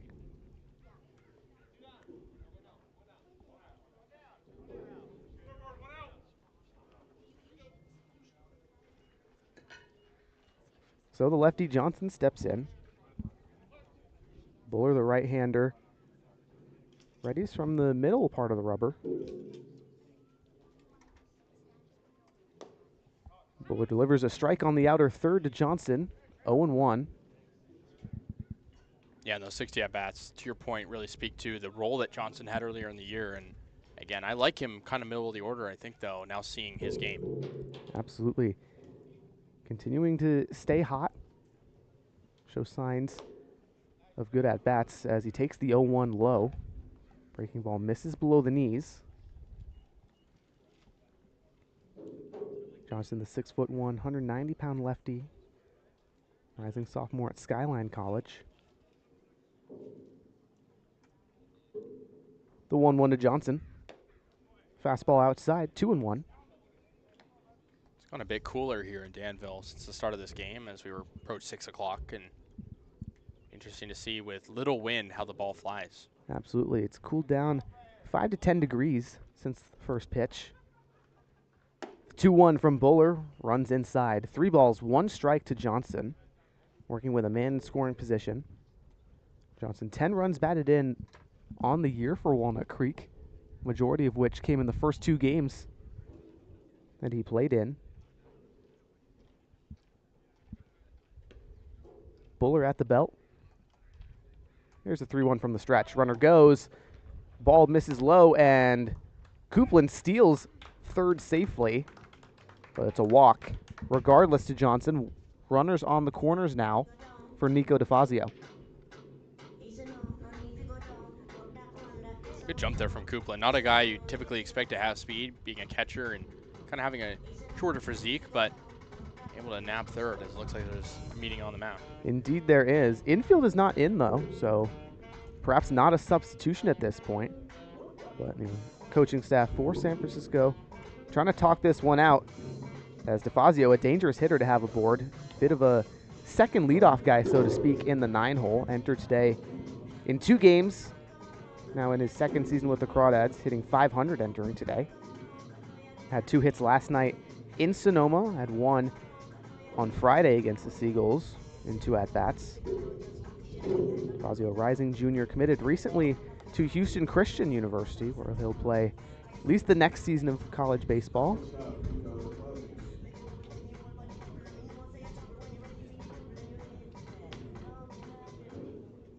Well, the righty shortstop steps in.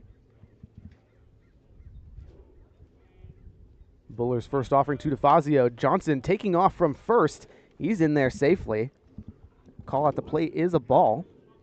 So it's 1-0 to DeFazio with now 2 runners in scoring position. He sprinted there. I mean, you can see he put his head down like a freight train. Johnson, his 5th stolen bag on the year, had a bunch at the beginning of the season for Walnut Creek, but hasn't been aboard as much in the later parts. Less opportunities. Here's the 1-0 inside strike called. DeFazio was a Crawdad last summer, went all the way to the championship game with the team, even though they lost. Hit .222 in 27 games. He's plunked right in the back. That's the 3rd hit batter for Sebastian Buller today. The righty has let a lot get away from him. Either way, head coach Mark Caviglia heading out to the mound. This likely it, as the lineup turning over for Walnut Creek. Casey Levin McGee due up with the bases juiced. So while the pitching change occurs, we'll take a short break here on the Crawdad Streaming Network. We'll be right back after this.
Welcome back to the bottom of the 5th here on the Crawdad Streaming Network. After Sebastian Buller loaded the bases for Walnut Creek, the new pitcher Maxwell McGrady, right-hander from Santa Barbara City College, in to try and limit the damage. McGrady's appeared in 9 games for the Seagulls, 8.15 ERA, and 17 2/3 innings pitched, 21 hits, 10 walks, 9 strikeouts. He'll face the top of the order, Casey Levin McGee. The man aboard, 1 out. The lefty has been aboard twice today, 2 walks in the 1st and the 2nd, then lined out to second base to start the 4th. McGrady sets on the 3rd base side of the rubber below the belt. First offering to McGee in the dirt. 1-0 to the Laney College man. Former Laney College man, I should say, as he's earned himself a roster spot at Cal State Bakersfield thanks to his magnificent play past couple seasons.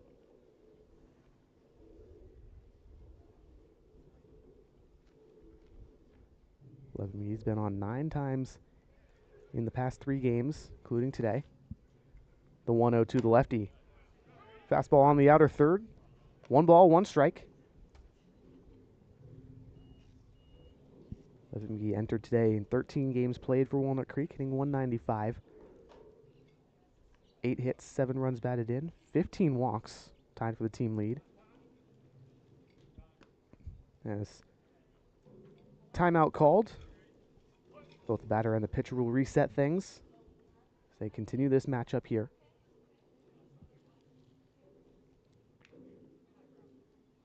The 1-1 from McGrady. Swinging a ground ball over to first base. Sundar tries to flip and it gets away. 1 runner scores, that's Coupland. Johnson in as well, and the throw to third to try and nab DeFazio, not in time. So 2-run score on the E3.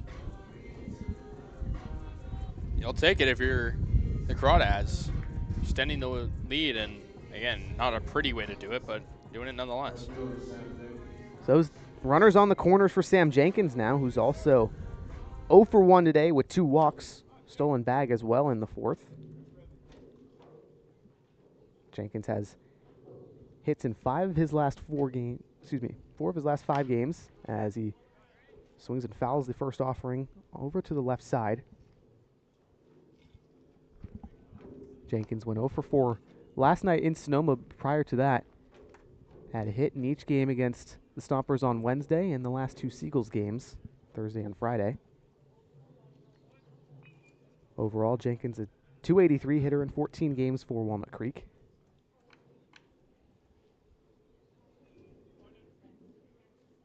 The 0-1 offering from McGrady, swinging another foul ball on the left side. 0-2 to Jenkins, the lefty from Dallas, Texas. Redshirted his true freshman year this spring as a Baylor Bear. He'll head back there after a full season of summer ball under his belt, trying to showcase his stuff here with the Crawdads.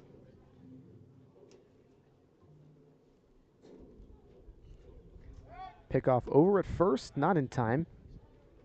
Levin McGee in safely. Plenty of speed on the paths. Levin McGee at first base. 2 stolen bags on the season. DeFazio, another fast guy, hasn't had a steal yet this season in just 2 games. The 0-2 to Jenkins. Levin McGee goes. The throw from home. In time. A nice put down from Resnick. It was called ball at the plate. 1-2 to Jenkins with 2 down now. It's a really good throw from Resnick. I mean, he's had to deal with a lot of traffic today. Indeed he has. Lots of base runners on for Walnut Creek. The 1-2 from McGrady. Fastball outside. 2-2. Jenkins still has an RBI opportunity here with DeFazio at third. Crawdads trying to extend now this 7-1 lead here in the bottom of the 5th. The 2-2. Swinging a flare into shallow left field. On is Callinger, and he makes the squeeze. A diving effort. Saves what is, in most cases, probably a single off the bat of Sam Jenkins. Either way, Crawdads finally retired, but not before they add 2 more to the board.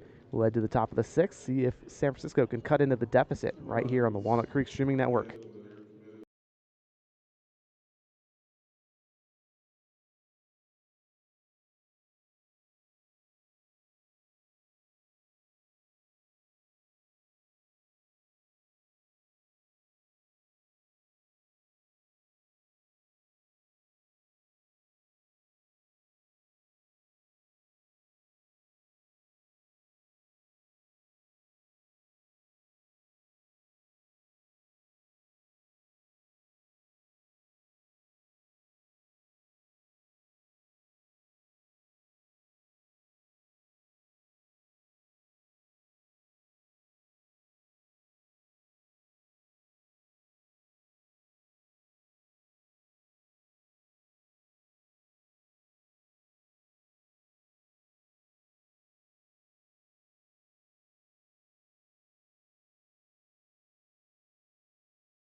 1.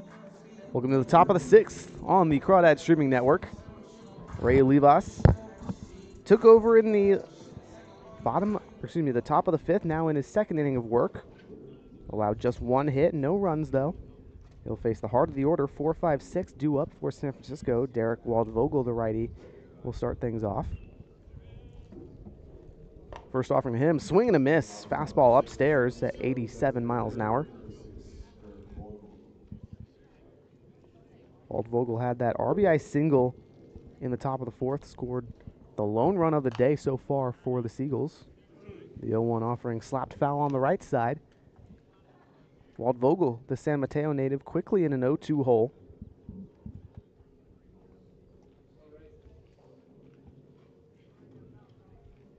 Olivas winds and delivers the 0-2 breaking ball. Slapped high in the air in foul territory on the right side. Goes out of play.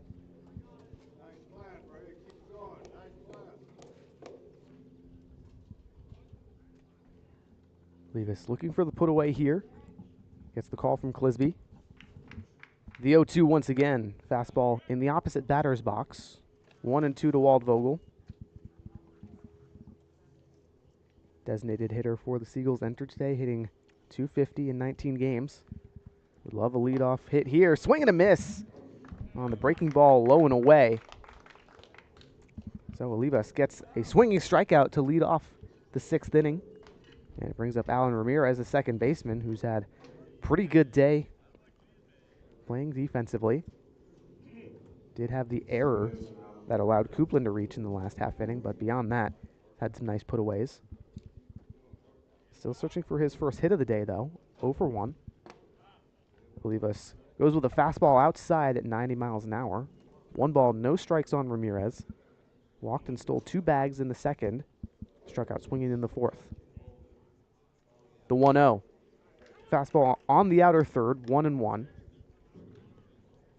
Ramirez, a San Jose State University man, didn't play in any games there this spring. Spent 2 years in community college prior to that. Another 1-1 fastball, called strike. Olivas attacking the low outside part of the zone with the heater.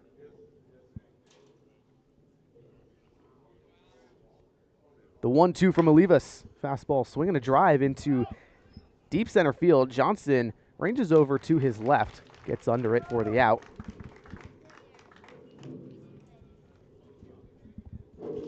Haven't seen a whole lot of deep fly balls today, Casey. Nothing has hit the warning track just yet. A little surprising given that the wind is not really a big factor. You see the American flag out in right center is completely stagnant. We do get a pinch hitter here for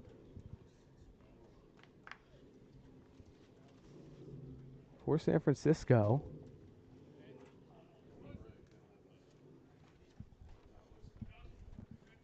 Player is not currently listed on the Seagulls lineup. Takes an outside pitch from Olivas, 1-0.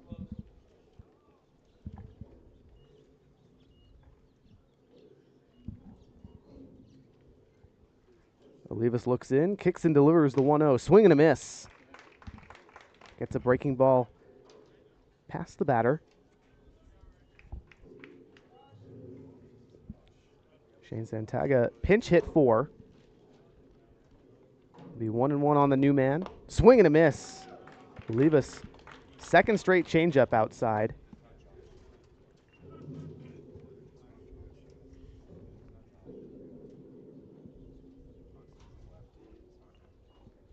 So it'll be 1-2 now. Olivas with the delivery.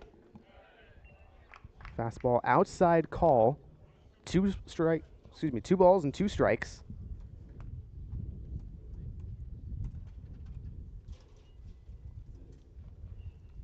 Now the 2-2 delivery. Off speed and outside. Full count.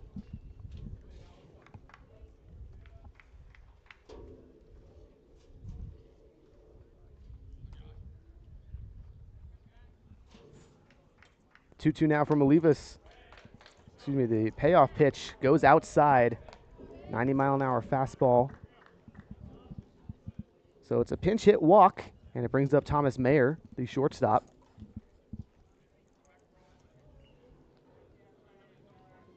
shot from the snare. Mayer 0 for 1 today. A strikeout in the second, a walk in the fourth, working with a man aboard.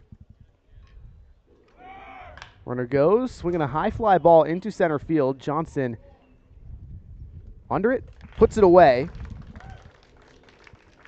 So, Seagulls strand one here in the top of the sixth. We'll head to the bottom half of the frame, see if Walnut Creek can extend the 6-run lead.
Welcome back to the Crawdad Streaming Network for the bottom of the sixth.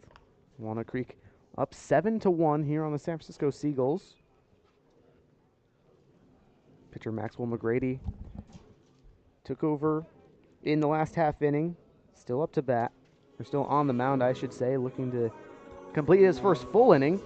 But he's got his work cut out for him. 3-4-5 due up for the Crawdads. Ryan Ellis, the second baseman, will lead things off. Ellis 0 for 2 today, walked in the second, but has a line out and a fly out otherwise. The lefty from Peoria, Arizona, looking for a new place to play college ball in the transfer portal. Grady's first offering, swing and a miss. 79-mile-an-hour breaking ball. It'll be 0-1 to Ellis, the third-year Crawdad. Entered today hitting .212 in 11 games. 11 runs batted in. McGrady's 0-1 offering. Upstairs fastball. 1 ball, 1 strike to Ellis.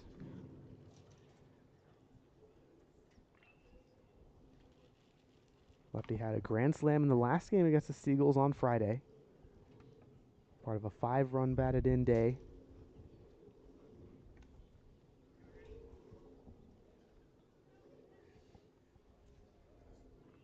Ellis has bounced around at 2 college programs. Originally went to St. Mary's and UT Arlington.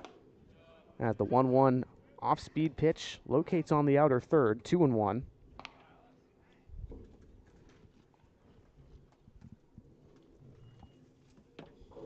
Ellis looking for his first hit today. Was 0 for 1 last night with a pinch hit appearance. 1-2. Pitch goes low, 88-mile-an-hour fastball below the knees.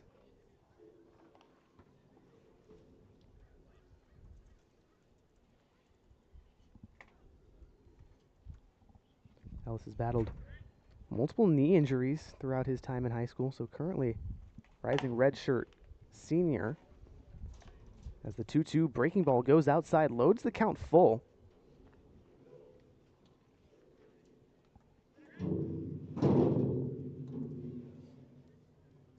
McGrady sets the windup for the first time today, the 3-2. Swinging a line drive over to shortstop Mayer. Tried to put the glove to it, but instead it's a single for Ellis.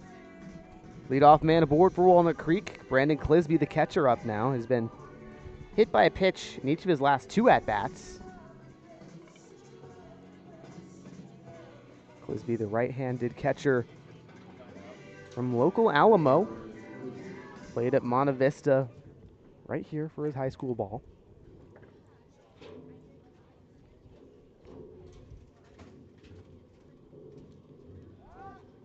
Spin and a throwback to first. Ellis in safely.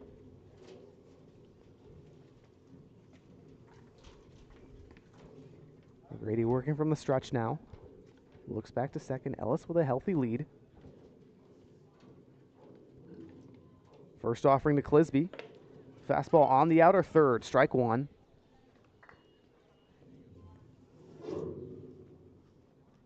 Clisby went 0 for 3 against the Seagulls on Friday night. Prior to that, had a 3-game hit streak. 9 games for him, hitting .300 entering today.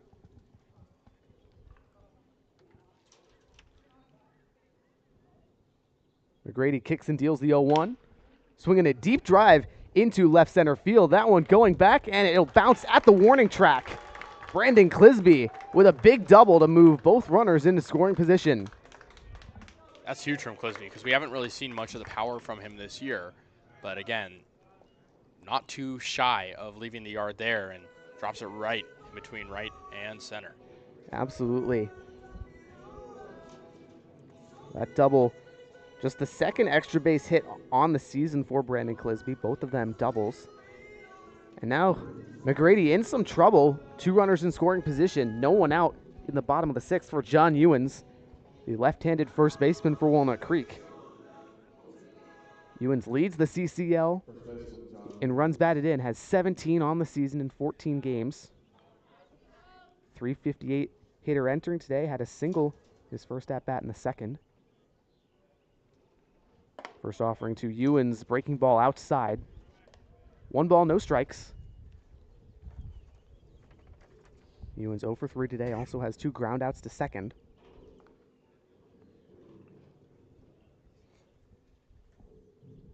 McGrady gets the call from Resnick.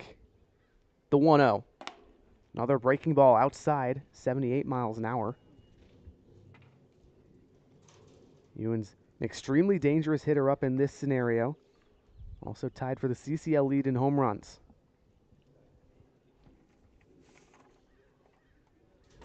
The 2-0 to Ewens. Swinging a deep drive into right field. Galvin going back.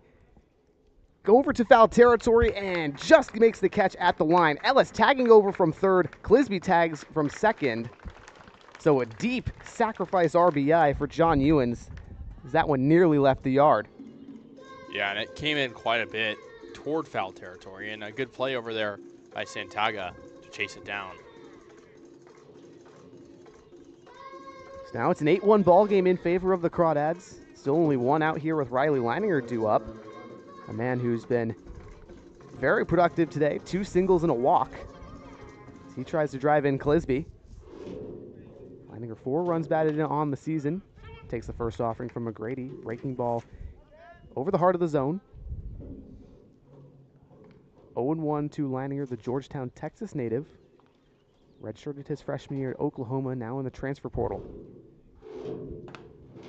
The 0-1 pitch. Breaking ball clips the outer third. 0-2 to Leininger. And a 15-game on-base streak snapped on Friday when the Crawdads went to San Bruno to play these Seagulls. He's responding in a big way today. Here's the 0-2. Fastball on the outer third. Strike 3 called, 90 miles an hour. It's a really nice sequence there for McGrady. Just finding the zone and against a guy not afraid to attack again against Leininger 3 times on base today. Yeah, McGrady trying to limit the damage here. 1 run has come across now in this inning.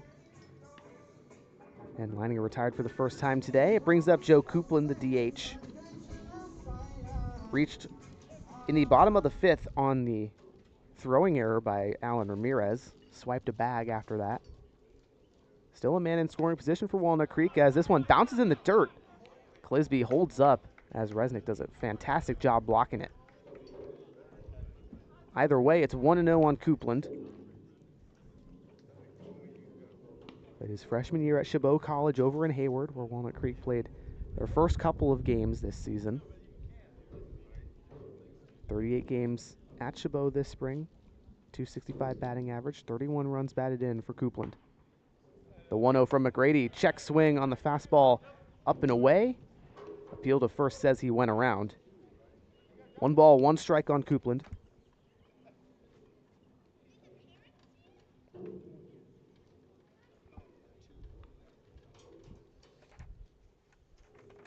The 1-1 from McGrady. Swinging a foul ball into the screen. 1-2. Couple nice recovery efforts from McGrady. He's trying to close the book on this inning. Crawdads trying to add insurance here now to this 7-run lead. There's the 1-2. Breaking ball upstairs nearly hits Coupland. Count evens 2 apiece.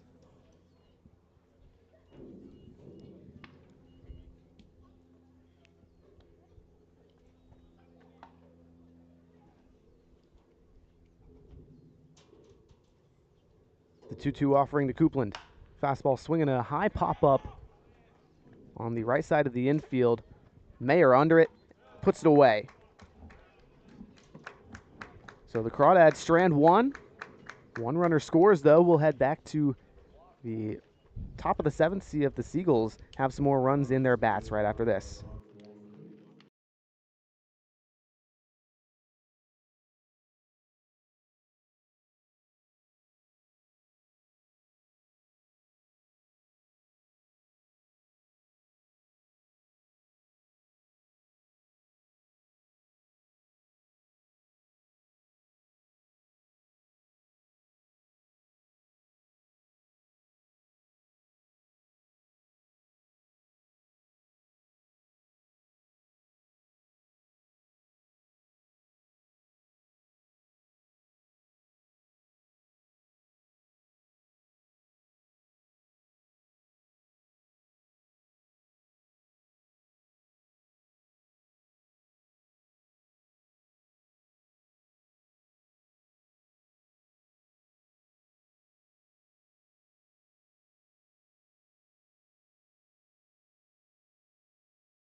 Welcome to the top of the 7th here on the Crawdads Streaming Network. New pitcher for Walnut Creek, Ryan Delaney, the left-hander from Bucknell University. Danville native will face 8-9-1 for San Francisco. Pranav Sundar will lead off this inning. 0 for 2 today, a strikeout and a flyout into right field. Sundar in 14 games hitting .139 for the Seagulls.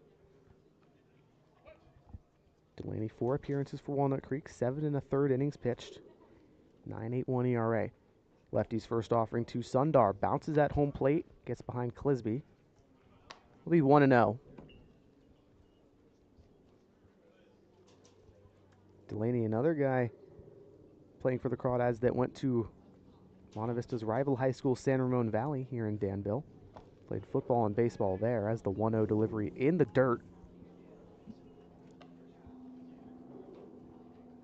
2 balls and no strikes to Sundar. Rising senior over at Copen State. 242 this spring with them. Grounds one over to Leininger at third. The flip to first well in time. Leininger put some zing on it. Make sure Crawdads get the first out of the inning. So now it's Ben Resnick, the catcher, up to bat. And Leininger has such a strong arm over there at third. I mean, I don't think there's ever a doubt it's going to get there in time. It's just a matter of if it's going to be online or not.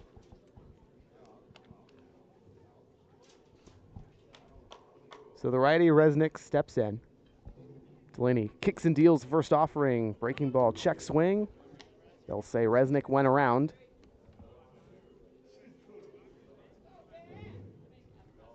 Resnick 2 seasons at Kenyon College. Career 248 hitter there. As he swings and misses at a 76-mile-an-hour breaking ball on the 0-1. Quickly 2 strikes on Resnick. Delaney looking sharp in this outing so far. The 0-2 from the lefty. Popped up high over to right field. Jenkins easily squeezes it. So soft contact induced by the first 2 batters Delaney has faced. Lineup turns over. Jake Brewer, the right-handed third baseman, working with 2 outs now. Brewer perhaps the best hitter on the Seagulls roster. 373 hitter in 19 games. Delaney's first offering. Breaking ball on the outer third. Called strike 1. Brewer looking for his first hit of the day. It's 0 for 3. The 0-1 comes home. Fastball misses low and away. 1 ball and 1 strike on Brewer. The fact that the Crawdads have been able to limit the top of the order so well is just a testament to how good the pitching has been today. Absolutely. Only 1 run allowed for Walnut Creek so far, as the 1-1 breaking ball is outside. 2-1. Brewer 2 seasons at Kenyatta College. San Bruno native takes the 2-1 upstairs. 3 balls and 1 strike on Brewer. Guy who's built up quite the impressive resume here in the CCL and at JUCO. Likely to get some looks for some D1 programs. 3-1 fastball runs inside, gets away from Clisby. Brewer with a 2-out walk here in the top of the 7th.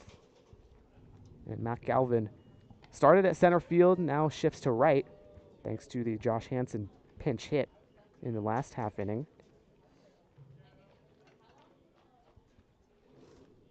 Galvin aboard. Brewer aboard, Galvin up. The Alberta native, 1 for 3 on the day, had a single in the 5th. Fouls one right back to us from Delaney.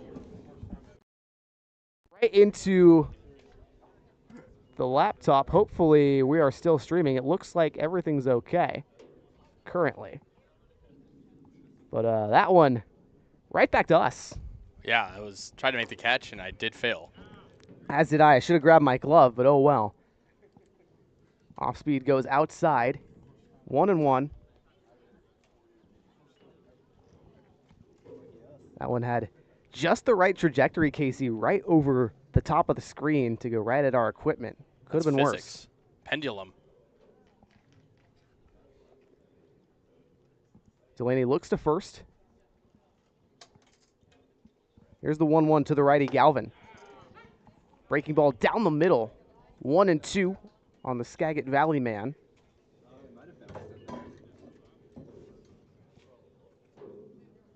Galvin, 20 games for the Seagulls, 158 batting average. The 1-2 swinging a ground ball softly. Delaney will take it over on the right side, flips to Ewens, and the batter is retired. So no hits in the top of the 7th. 1 runner left aboard. We'll head to the bottom of the 7th inning. Crawdads coming up to bat once again. We'll have that action right after this on the Walnut Creek Streaming Network.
One. Welcome to the bottom half of the 7th inning here on the Crawdad Streaming Network. Due up for Walnut Creek, 8-9-1, Trey Johnson, Nico DeFazio, Casey Levin McGee. Maxwell McGrady still the pitcher for San Francisco. Allowed a couple runs to score on his watch after coming in following Buller. His first offering to the lefty Johnson upstairs. Will be 1-0.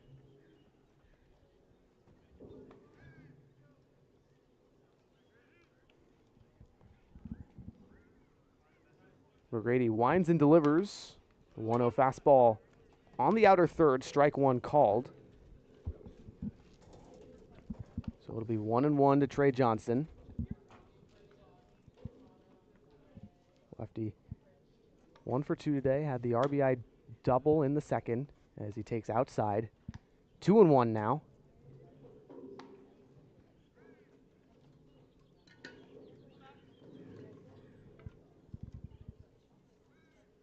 McGrady sets from the third base side of the rubber. The 2-1 to Johnson. Swinging a soft ground ball over to Ramirez at second. The flip to first in time. First out of the inning.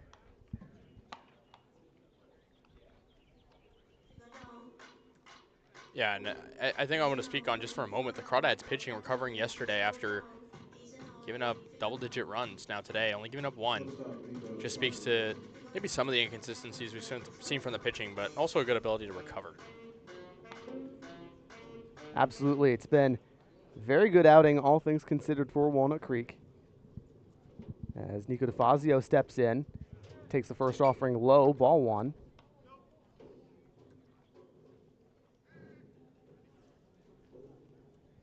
DeFazio 0 for 2 today, hit by a pitch in the fifth.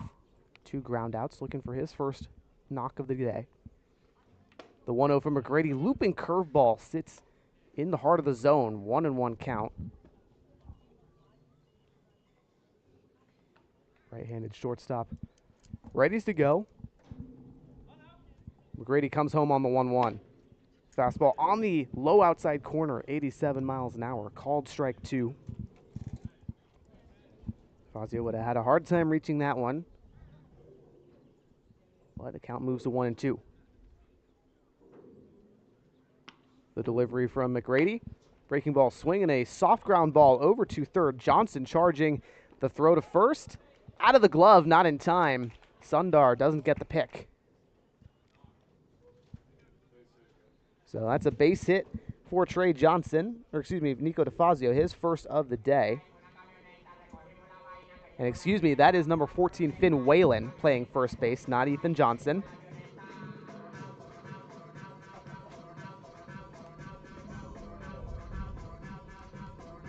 Either way, lineup turns over. It's Casey Levin McGee with 1 aboard and 1 down. Crawdads trying to add even more insurance runs as they have the 7-run lead here.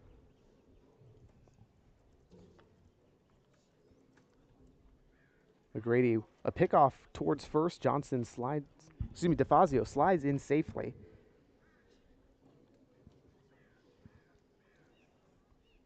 So McGrady trying to hold the base runner. She's wary of a steal attempt. Look back over to first. Now he'll pitch to Levin McGee. Fastball runs low. 1 ball, no strikes. Levin McGee, a productive day for him. Reached on an error in the fifth. 2 runs scored on that. Also has 2 walks today. Went 2 for 5 last night in Sonoma. A single and a double.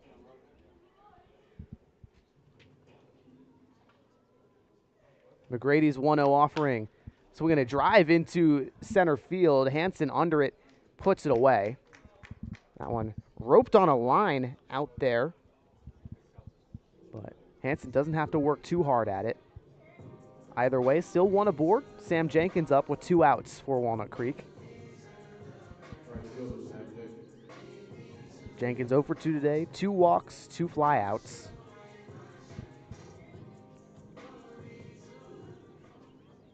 The left-handed Baylor Bear ready to go here against the righty McGrady. First offering, breaking ball upstairs. 1-0 to the Dallas native.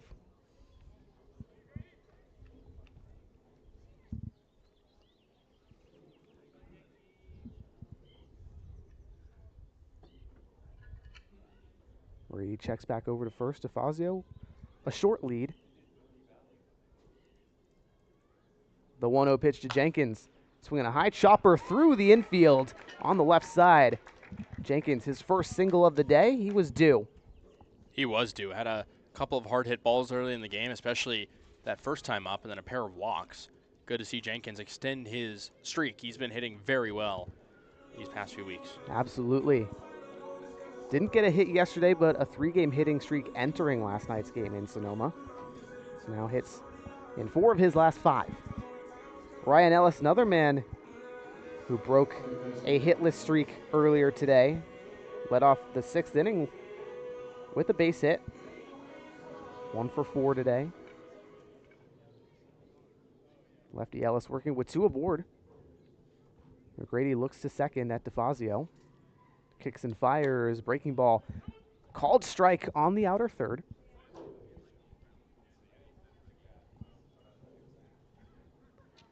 Ellis taps home plate, swings around the bat. He's ready to go.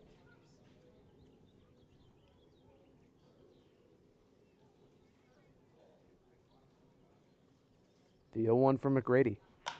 Swing a drive into deep left field. Callinger going back at the track, and he makes the squeeze. So Ryan Ellis flashes a bit of power, but not quite enough for a knock. 2 hits, a couple left on here for Walnut Creek. We'll head to the top of the 8th, see if San Francisco can cut into the 7-run deficit.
Welcome back to the Crawdads Streaming Network for the top of the 8th. San Francisco Seagulls up to bat here, down by 7. Cam Krogan, the new pitcher for Walnut Creek. Krogan, 9 appearances for Walnut Creek on the year, 1 save, 1.74 ERA. He's been a high leverage guy for the Crawdads, facing 3.45 due up for the Seagulls. Miles Callinger, the left fielder. First offering to him, strike on the outer third. 89-mile-an-hour fastball from Krogan. Danville native Krogan, a third Crawdad who went to high school at San Ramon Valley. The 0-1 slapped up the middle for a base hit on the ground. Neither Ellis nor DeFazio had any shot at that one. Great contact from Callinger, and the leadoff man is up. Derek Waldvogel in the cleanup spot, trying to move the runner over now. Waldvogel had An RBI single in the fourth drove in the lone run that San Francisco has scored. Righty Krogan delivers. Fastball blows past. Swing and a miss from Waldvogel. Krogan not necessarily a strikeout artist, just 6 Ks on the year and 10 in the third innings pitched. Only 3 hits allowed, though, as the 0-1 drops low, 1-1. After Callinger's hit last at-bat, Krogan 4 hits officially now on the season. The 1-1, runner goes. The throw from Clisby might have been on time, but it was not on line. So the error allows Callinger to take 2 bags. Maybe this is the spark the Seagulls need to finally get back in this game a little bit. Only 4 hits. Yeah, 2-1 on Waldvogel with a runner in scoring position. No one out here. Definitely a sizable deficit, though, Kasey. 7 runs. Oh, yeah. 2-1 from Krogan. Swing and a miss. 89-mile-an-hour fastball on the inner third.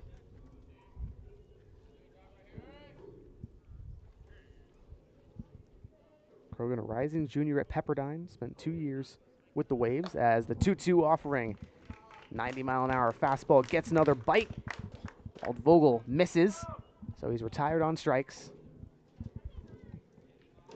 Alan Ramirez up now. 1 down, still a runner in scoring position for the Seagulls second baseman. Second baseman, Looking for his first hit of the day. 2 flyouts.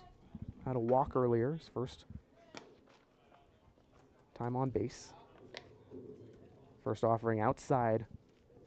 Breaking ball yanked into the opposite batter's box, 1-0. Krogan from the stretch. Fastball swinging a drive into left field, foul. That one had home run distance, but Ramirez hooks it foul. Yeah, we've been talking off the air. You've had a lot of opportunities to call a home run this game, but just falling short. Indeed, Ewan's just missed, Ellis just missed. Ramirez there just missed. Now the 1-1. Slider paints the outer third. 1-2 on Ramirez. Spent his freshman year at Mission College, then transferred to West Valley. The 0-2, swinging a flare in foul territory on the right side. Still 1-2 count. Ramirez did not play this spring at San Jose State. Spartans, a deep roster. The 1-2 grounded over to short to Fazio. Fields flips for the out. 1 runner scores, though. Ramirez, a productive out to cut the deficit, 8-2 now.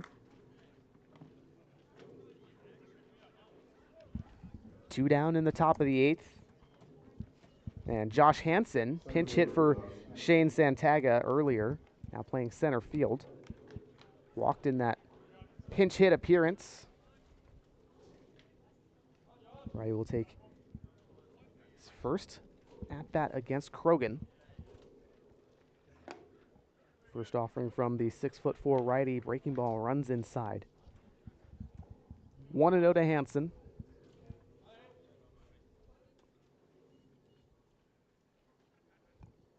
The 1-0 offering comes home. Fastball runs in.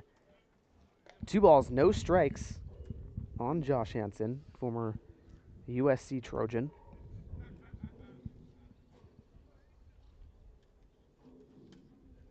The 2-0 pitch to Hansen. Fastball on the lower third, strike 1 called. 88 miles an hour. Krogan, lots of action on the fastball, a little bit more of a 2-seamer. As he delivers another one on the 2-1, gets a swing. 2-2 now. Hansen trying to start a 2-out rally here for San Francisco, down by 6. 2-2 from Krogan. 91-mile-an-hour fastball misses outside. Full count to Hansen.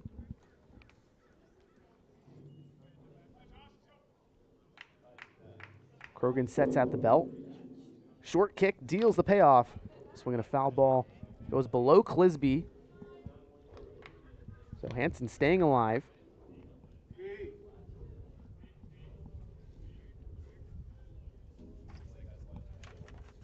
Clisby took a moment to find that one at his feet.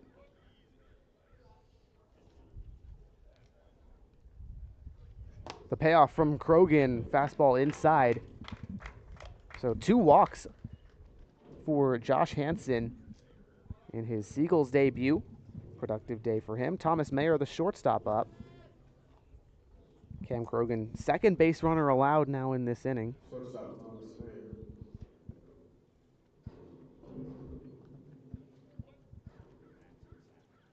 Krogan working from the stretch now with a man aboard once yet again. First offering to Mayer, a fastball outside. It'll be 1-0. 1-0 offering another fastball on the outer third. This time it goes for a strike. 89 miles an hour from Krogan. 25 appearances this spring at Pepperdine for him. Went 0-2. Swing and a miss. The throw on the stealing Hansen gets him. So Hansen caught stealing. Ends the inning. Thomas Mayer will come back up to bat in the top of the 9th. Either way, the Crawdads, they'll come up to bat themselves here for the bottom part of the frame here in the 8th. We'll take a quick break and have that action right after this.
We're back for the bottom of the 8th on the Crawdad streaming network. 4-5-6 due up for Walnut Creek. Brandon Clisby in the 4-hole will lead things off. Productive day for the catcher Clisby, 1 for 2. A double in the 6th, 2 hit by pitches. Lined out in the 2nd. Only time he's been retired today. Maxwell McGrady still going on the bump for the Seagulls. His first offering to Clisby. Breaking ball runs too far inside. 1-0 on the New Mexico State catcher. Went there in the fall and injured his knee, so he wasn't able to play this spring. The 1-0 from McGrady. Fastball high. 2 balls, no strikes on the Alamo native.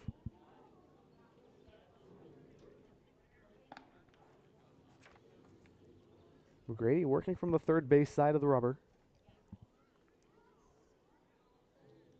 The 2-0 to the catcher Clisby. Fastball inside at 87 miles an hour. 3 balls, no strikes on the rising redshirt freshman. As we wind down here, would you agree this is the best day at Monte Vista in terms of weather? I don't know. It was really hot earlier, but as it's cooled down, I'd say right now it's probably the best we've seen. The 3-0 from McGrady. Fastball outside. Clisby walked on 4 pitches.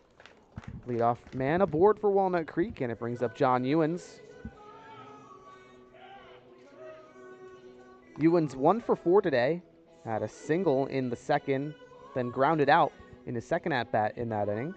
Another ground out in the fourth, and then a sac fly in the sixth. Drove in a run.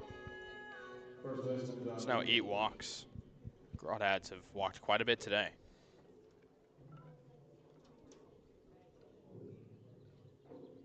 McGrady's first offering to the lefty. Ewens fastball over the heart of the plate. Strike one. Ewens now no longer tied with his teammate Joey Donnelly for the CCL lead in runs batted in. Ewens has 18 to Donnelly's 17 following that sac fly back in the sixth. The 0-1 from McGrady. Curveball outside. 1 ball, 1 strike on the Waco native. Ewens had a monster high school career. 4 years at Bosqueville.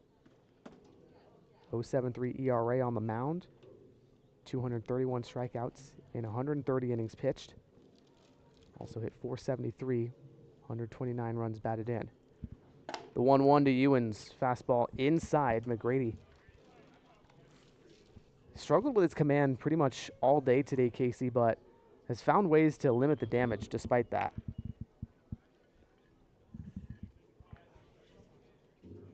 McGrady looks over to first briefly. Klizzy with a decent lead. The 2-1 to Ewens. Fastball inside nearly hits the lefty. 3-1 count. In this spot, up by 6 runs, Casey. Do you think Ewens has a green light? I'd say probably not, but again, it kind of comes down to what pitch he's going to see. We know Ewens feasts those fastballs in the heart of the plate.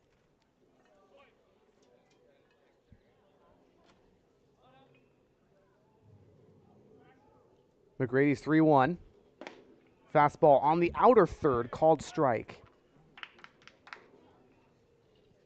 Ewens wasn't expecting the one outside there. Thought might have been ball 4. Either way, it's a full count now.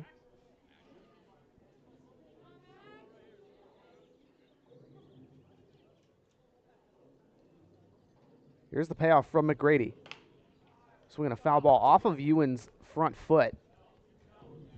So he stays alive, but clearly in a bit of discomfort as he walks off. Have to hope he's okay after he missed a game because of a wound.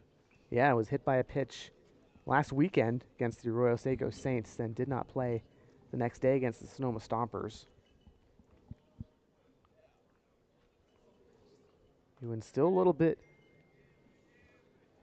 careful with that front foot, but he steps back into the left-hand batter's box.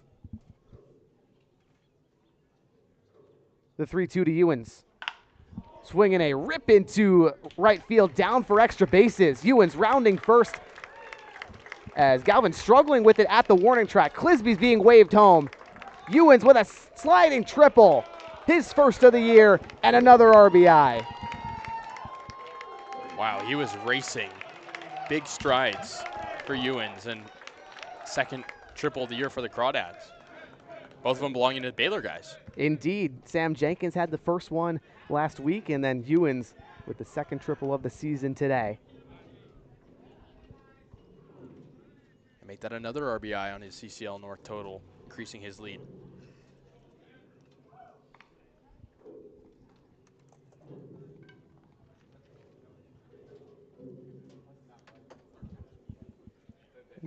And so what we missed is Ewens actually comes home on the third base error. So a triple and an error, almost an inside the Parker for John Ewens. Little league home run. Indeed. So it was still no one out here in the bottom of the 8th. 10-2 ball game for Walnut Creek, and Riley Leininger is up.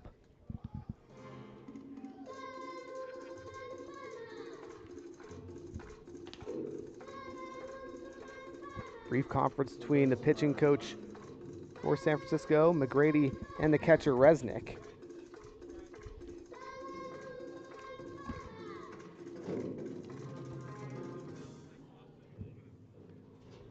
Ewans a firm hold on the CCL lead in RBIs with 19. First offering to Leininger. Fastball on the outer third.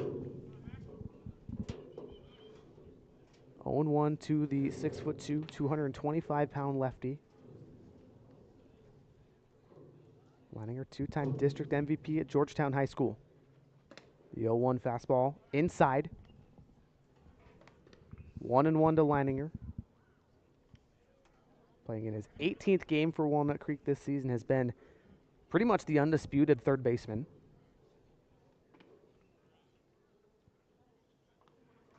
The 1-1 fastball outside. 2 balls, 1 strike on Leininger, who's had a great bounce-back day today. 2 singles and a walk. He's reached base 3 times after being held hitless in his last 4 games. The 2-1 to Leininger. Swing a high drive into right field. Galvin under it, puts it away.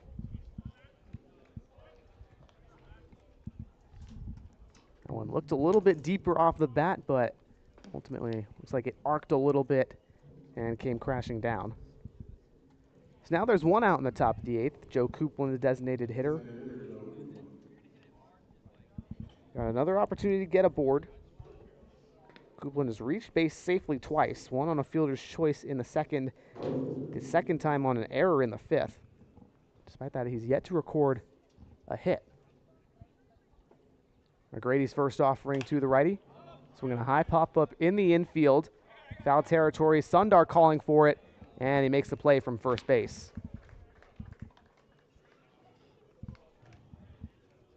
2 down for Trey Johnson now.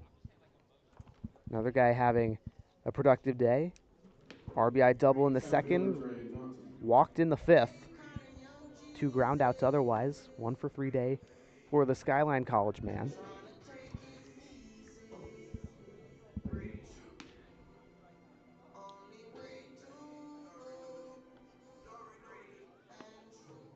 First offering to Johnson.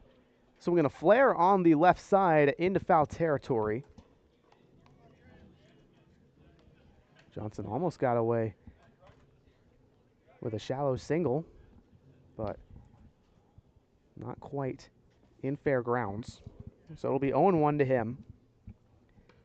McGrady trying to limit the damage after 2 runs have come across in this inning. The 0-1 to Johnson. Fastball fouled off the left side. 0-2.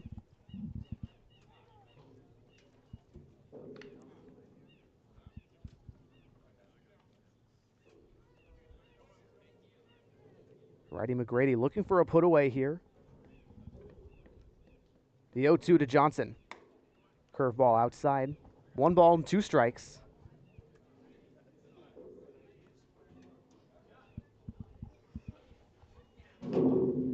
Johnson, a .233 hitter entering today. Has 1 already. Would love a second here. The 1-2. This one mashed foul on the left side again. Out of play. Looks like he's been a little late on the past couple of offerings from McGrady. There's some action in the Crawdads bullpen. Braden Barnes up and warming. Had the immaculate inning 2 nights ago against the Seagulls in San Bruno.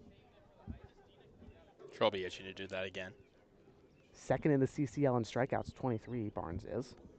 Either way, it's 1-2 to Johnson here. McGrady delivers a curveball outside, 2-2.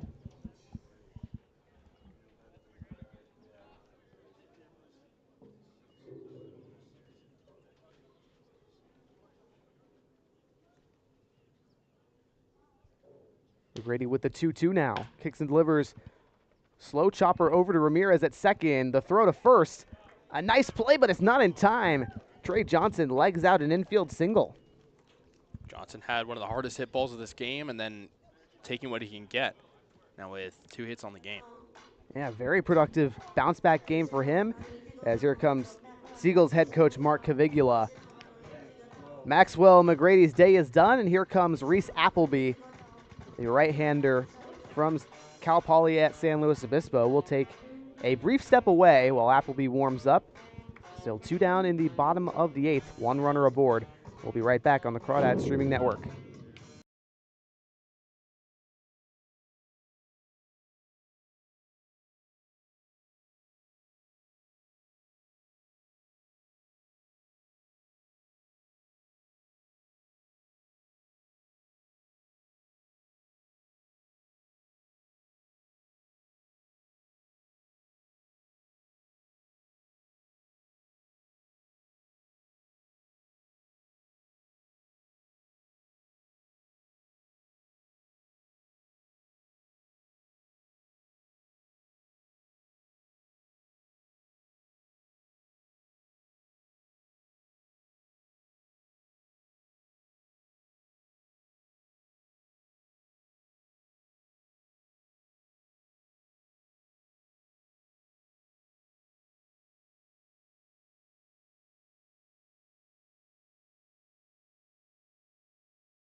Welcome back to the bottom of the 8th here on the Crawdad Streaming Network. 2 down, 1 runner aboard. That's Trey Johnson after he legs out an infield single. Nico DeFazio up in the 9 hole. First up, Nico DeFazio.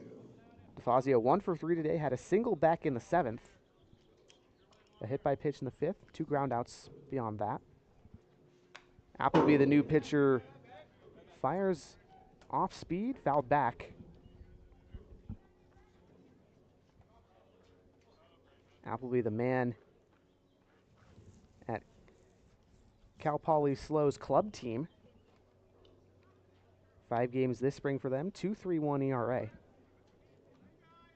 The righty sets at the first base side of the rubber. The 0-1 to DeFazio, fastball well inside. 1-1. Appleby, the 5'9" San Francisco native, appeared in 4 games, 2 of them starts for the Seagulls, 6.35 ERA. Started the game on Friday against Walnut Creek. 1-1 breaking ball in the dirt, 2-1 to DeFazio.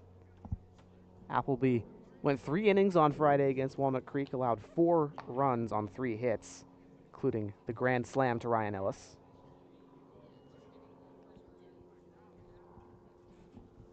The righty kicks and delivers the 1-2. DeFazio slaps this one into straightaway center field. Hansen puts the glove to it. So Walnut Creek retired, but not before 2 runs come across. Ewens with the RBI triple, then scores himself on the third base error. So we'll go to the top of the 9th. Braden Barnes set to try to close this one out for the Crawdads right after this.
Welcome to the top of the ninth here on the Crawdad Streaming Network. Thomas Mayer still due up. He'll lead things off after Hansen was caught stealing to end the eighth. New pitcher Braden Barnes for Walnut Creek, perhaps the best reliever on the team. Second in the CCL in strikeouts, like I mentioned, 23 on the year. His first offering to Mayer, slapped foul on the right side, 0-1. Barnes appeared on Friday night against the Seagulls through that immaculate ninth inning. 9 pitches, 3 strikeouts, 2 of them swinging.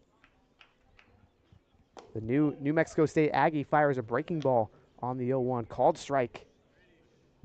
0-2 to Mayer. That was a fun inning after it was a long game, just to see him come in and pound the zone. The 0-2 from Barnes. Swing a ground ball over to Ewens at first. He'll take it to the bag himself, 1 down. There goes the immaculate inning bid. Indeed it does, but, you know, it's only going to happen once in a lifetime, statistically. So with 1 down, it's Pranav Sundar. 0 for 3 today, searching for his first hit of the day. It's going to be a hard ask here against the lefty Barnes. Low 90s fastball, plenty of life, and he delivers one there. Swing and a miss, 90 miles an hour, low in the zone. Barnes has appeared in 6 games for Walnut Creek. He's 1-1 with a 3.85 ERA. Kicks and delivers the 0-1 to Sundar. Swinging a deep drive into right center field, down for at least 1. And Johnson misplays it, allows Sundar to go to second. Yeah, Johnson overran it, but I think Sundar was going to get into second regardless. But again, hit there off Barnes you don't really see. Yeah, surprisingly, actually, it's the 11th hit Barnes has allowed this season. He's run into a bit of trouble. He's allowed a hit in every appearance besides the immaculate inning on Friday, actually. So, par for the course. Now it's Ben Resnick, the catcher, up to bat, working with a man in scoring position. Barnes' first offering to the righty. Late swing and a miss on the 81-mile-an-hour breaking ball.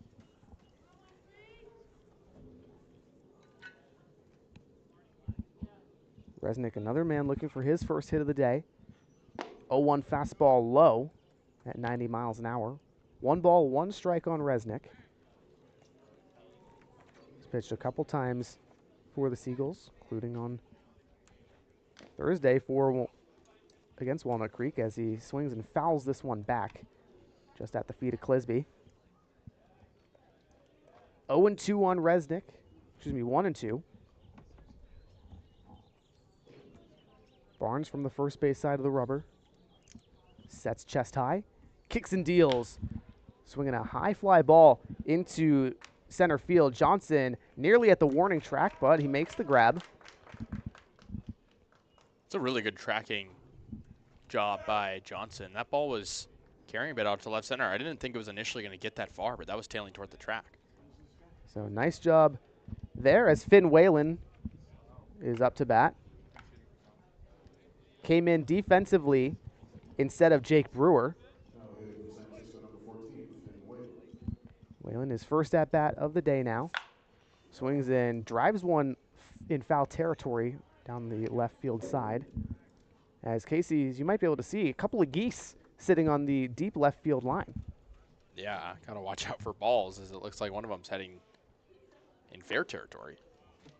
Second offering from Barnes, swing and a miss. Nice whiff on the breaking ball. And Whalen in an 0-2 hole now. Seagulls down to their last strike. Barnes winds and fires. Check swing on the breaking ball. Did he go?